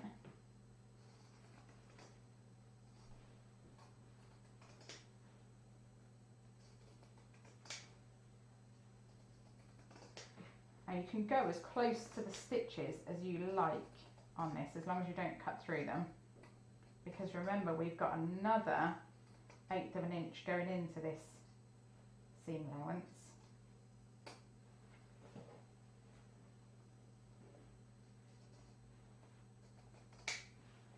Okay. So now I'm going to go back around 1/8 of an inch inside. So 1/8 of an inch inside, so that the seam allowance is slightly bigger.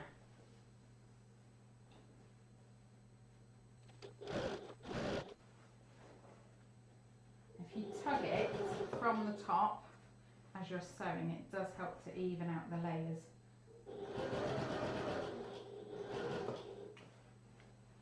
So if you just sew a little bit, stop, have a tug and a reposition, make sure that the bit that you're sewing is completely flat underneath the foot.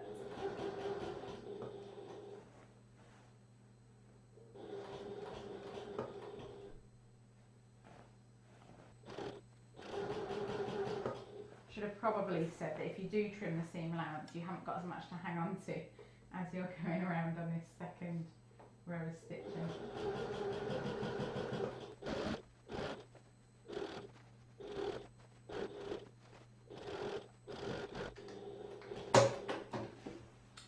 Right, there we go. So our lining is done and we're ready to pop it together with the outside of our bag, with the exterior. So double check that your zip pocket is still open. Right, so grab the exterior of your bag, and your exterior wants to be right sides out and your lining wrong sides out. Now this is going to mean that it's a really tight squeeze to fit your exterior inside the lining, okay? But by doing it this way, it means you're only turning the exterior once when you pull it through the turning gap. If you have it the other way around, it will fit easier while you're sewing, but then when you turn it through, you'll have to turn it through and then you'll have to turn it back out the right way again. So if you want to minimise the amount of ironing you've got to do later, do it this way, definitely, for sure. Okay. Right. So, which side shall I have on my back? I think I'll have the zip pocket on the back. So if you pop your exterior inside your lining, and I'm putting my straps, my backpack straps, facing the zip pocket there, okay? So my straps are in that side. And matching centre marks with the back seam, matching that top edge. I'm going to pop a clip in there. And then matching the front of your exterior panel to the front of your lining panel. Now, as I said, this is a tight squeeze, so shove it down in there. Don't be afraid of hurting your bag, you're fine. I'm going to pop a clip in there. Okay, so that's the two ends. So let's see if we've got any, there we go. Right, so now we can just work our way around the top of the bag, clipping all of those layers together. And remember, the top of your exterior, it's only got interfacing and your fabric. It hasn't got the foam in the top there, so that just makes it a lot easier to close, to pull closed to start with, but also for sewing it nice and easy to manipulate then as well. Right, and we'll work the other way.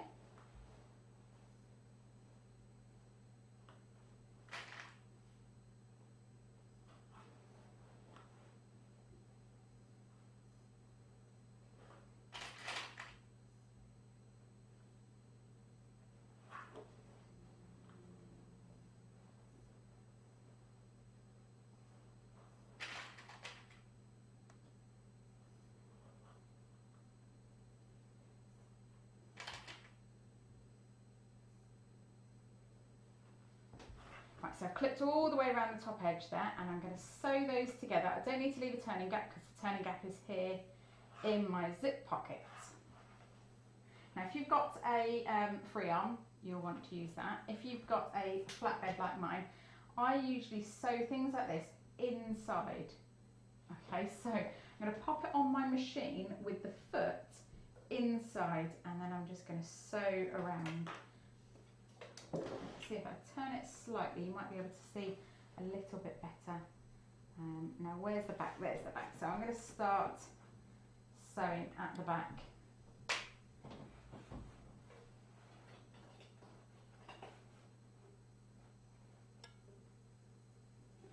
Right, so I've popped my bag on. So can you see my, well, you can't see because obviously it's inside the bag. My walking foot is inside the bag here. Oh, I've got an extra clip there, stopping my walking foot going down. There we go. I'm going to sew all the way around.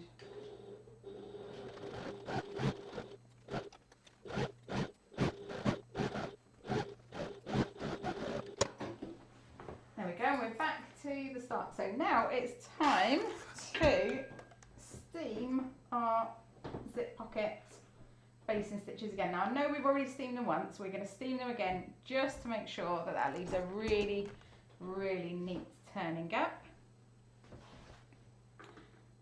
Just go over to the ironing board. Okay, and I'm only just going to steam on this where the stitches there.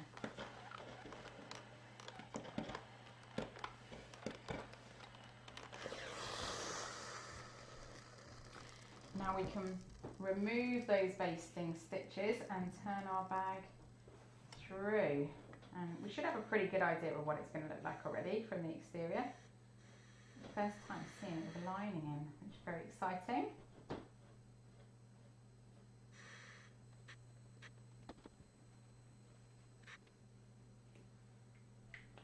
Okay, so we're going to reach in through this zip pocket and we're going to discover that we left the zip pocket open. Phew! And grab hold of the base of the exterior first and pull that out. Just gently, gently, gently ease it out through that pocket. Take your time, there's no rush on this. Better to get it out without any casualties.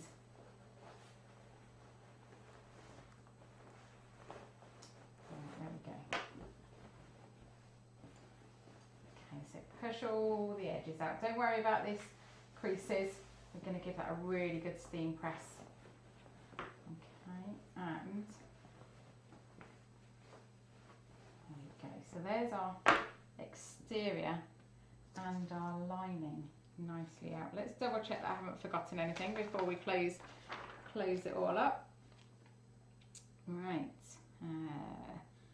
Okay, so now it's time to just roll this top seam out, and if you want to, you can run something like your crochet hook around the inside seam there just to make sure that it's all fully turned out. I'm going to see how I get on without doing that first. I'm going to tuck the lining inside. And remember, there's no stabiliser in this very top bit, so you're going to have to rely on pulling that seam out because there's nothing that's going to make this exterior sit out proud. Now I am going to clip this just in a few places to sort of I don't know, sort of train it into where it should be, and then we're going to give it a little bit of a press. So again to the back edge. Don't forget you can reach back through the turning gap at this point still to pull the lining down if you need to, because that turning gap is still open. I like to do this top stitching before I close the turning gap.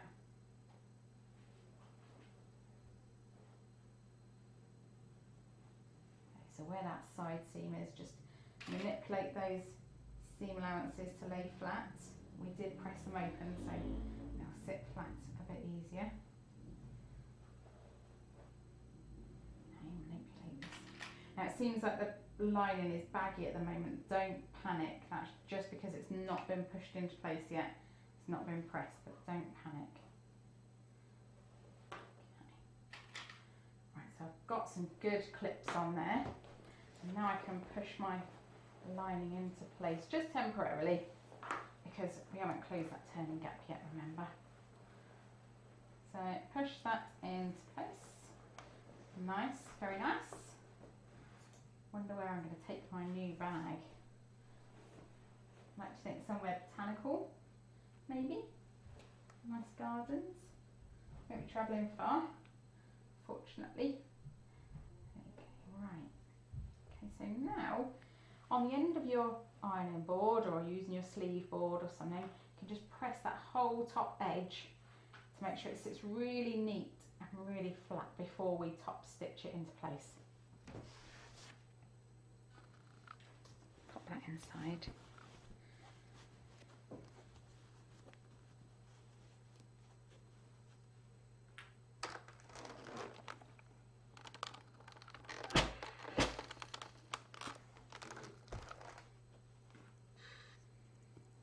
Now you are going to see a little bit of this lining peeking out of the top of the bag regardless, okay, because of how the drawstring works in this bag. So don't panic too much, don't stress about it. Just make it as neat as you can. If you can't manage to get it quite 100% perfect, don't panic, it's not going to be noticed.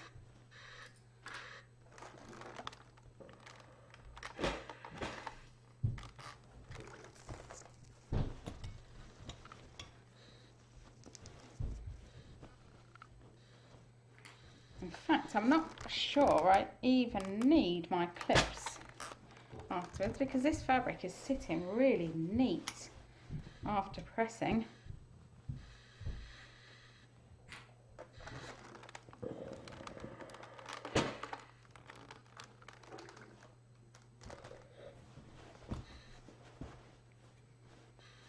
There we go, back to the start.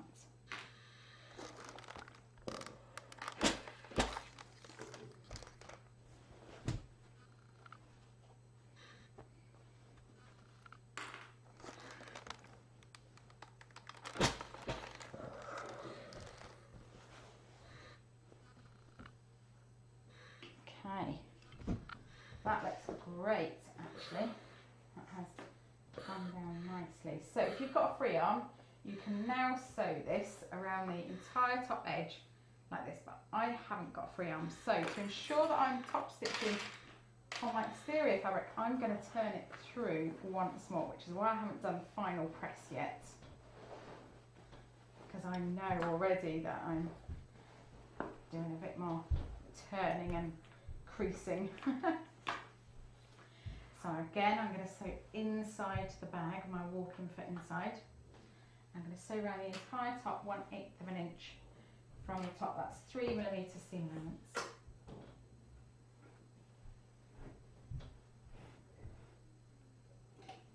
I'm starting at the back centre seam so that any back stitching is going to be on the back of the bag.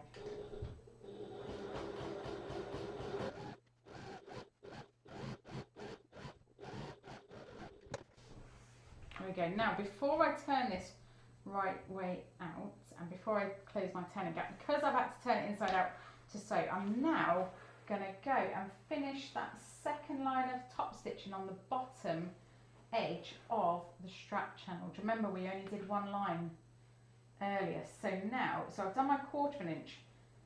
Now I'm going to do my 1/8 of an inch. So I'll increase my strap length slightly, just so that they have a little bit more wiggle space.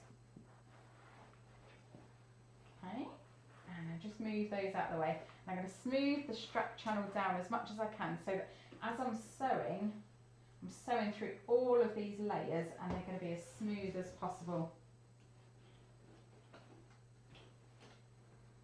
So I don't get any unsightly packers. Now, if you do get some unsightly packers, don't panic, because this area is going to get a little bit creased anyway from the drawstring action of closing the bag.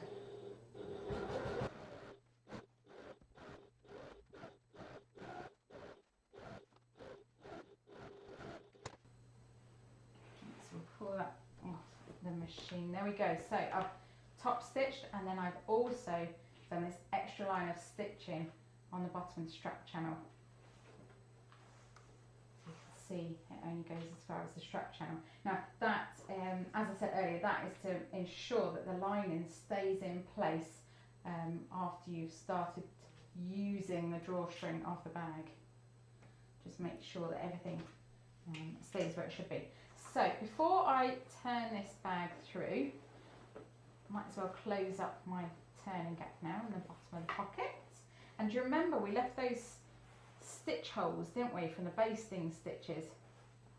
And so again, I'm going to use my thumbnails just to do a little finger press along those stitch holes and get that really neat. I mean, it's inside the zip pocket anyway, and I doubt people are going to be inspecting your inside of your zip pocket for neatness, but if you want a really nice neat finish, then this is what to do.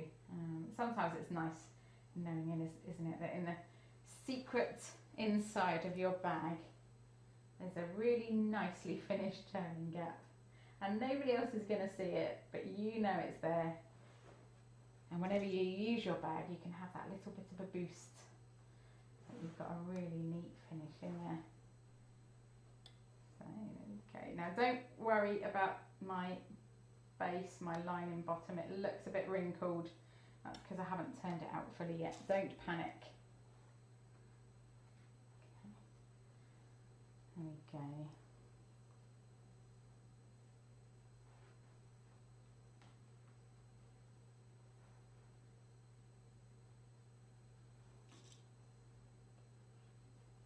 So now I'm going to sew along that bottom using a really close top stitch, as close as I dare.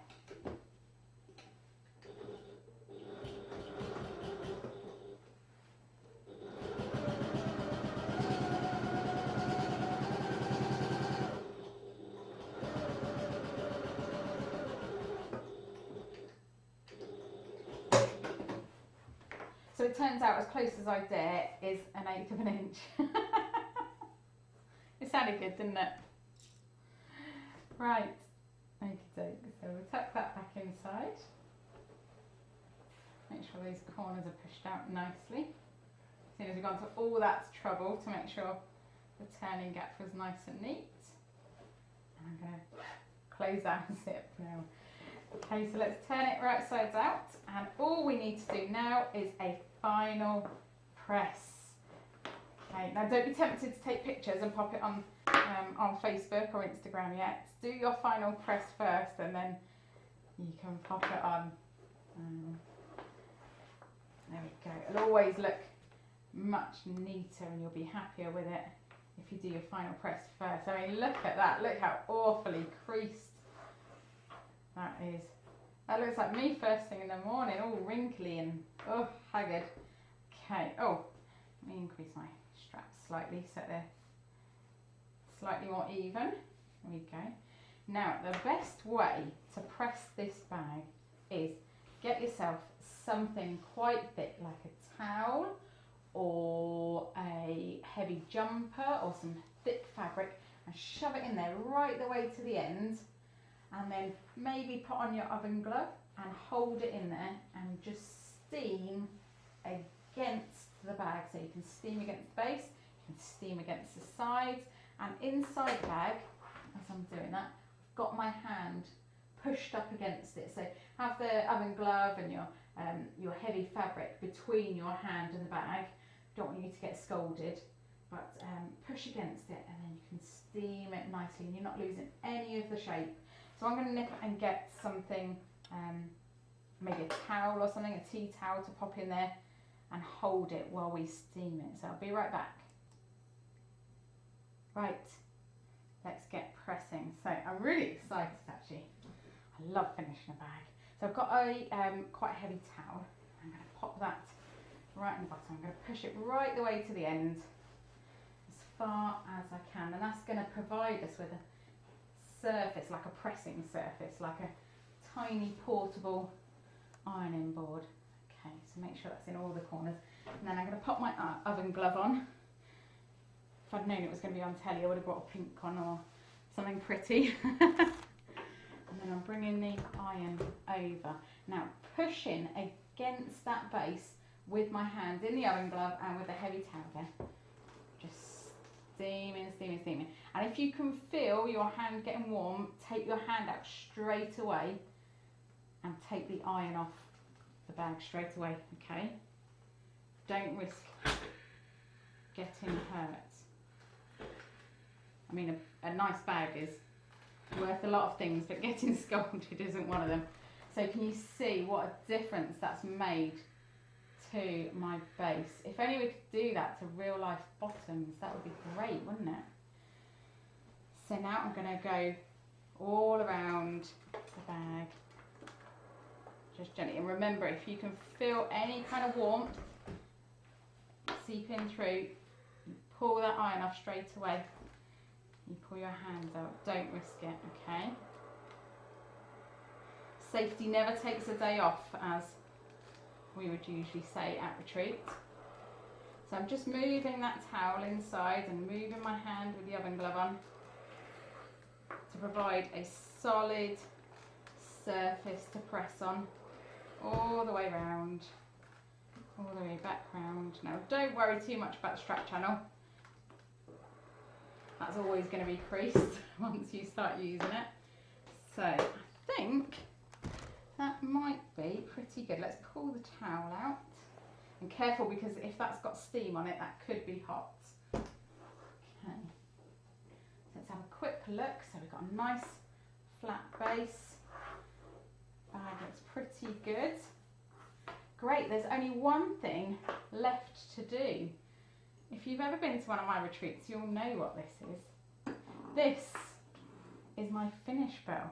And I would recommend you get one of these if you haven't got one already, because although it's satisfying finishing a bag, and well, I haven't really finished it, let's clip it up. So close the magnetic snap, pull the straps closed. There we go, my bag is finished, but there is no greater feeling at all in creative circles than saying, I've finished my bag, woohoo! And then what happens at retreat is we take this finish bell, and if you finish something, or if you do something quite tricky, quite difficult, then you get to go up and you get to ding the bell and hold up your work, hold up what you've achieved, and we all clap and cheer and say, woo! Well done. So that's kind of what I do in my own studio now. If I finish something, then I ding my finish bell. So thank you for joining me, and I really look forward to seeing what you make.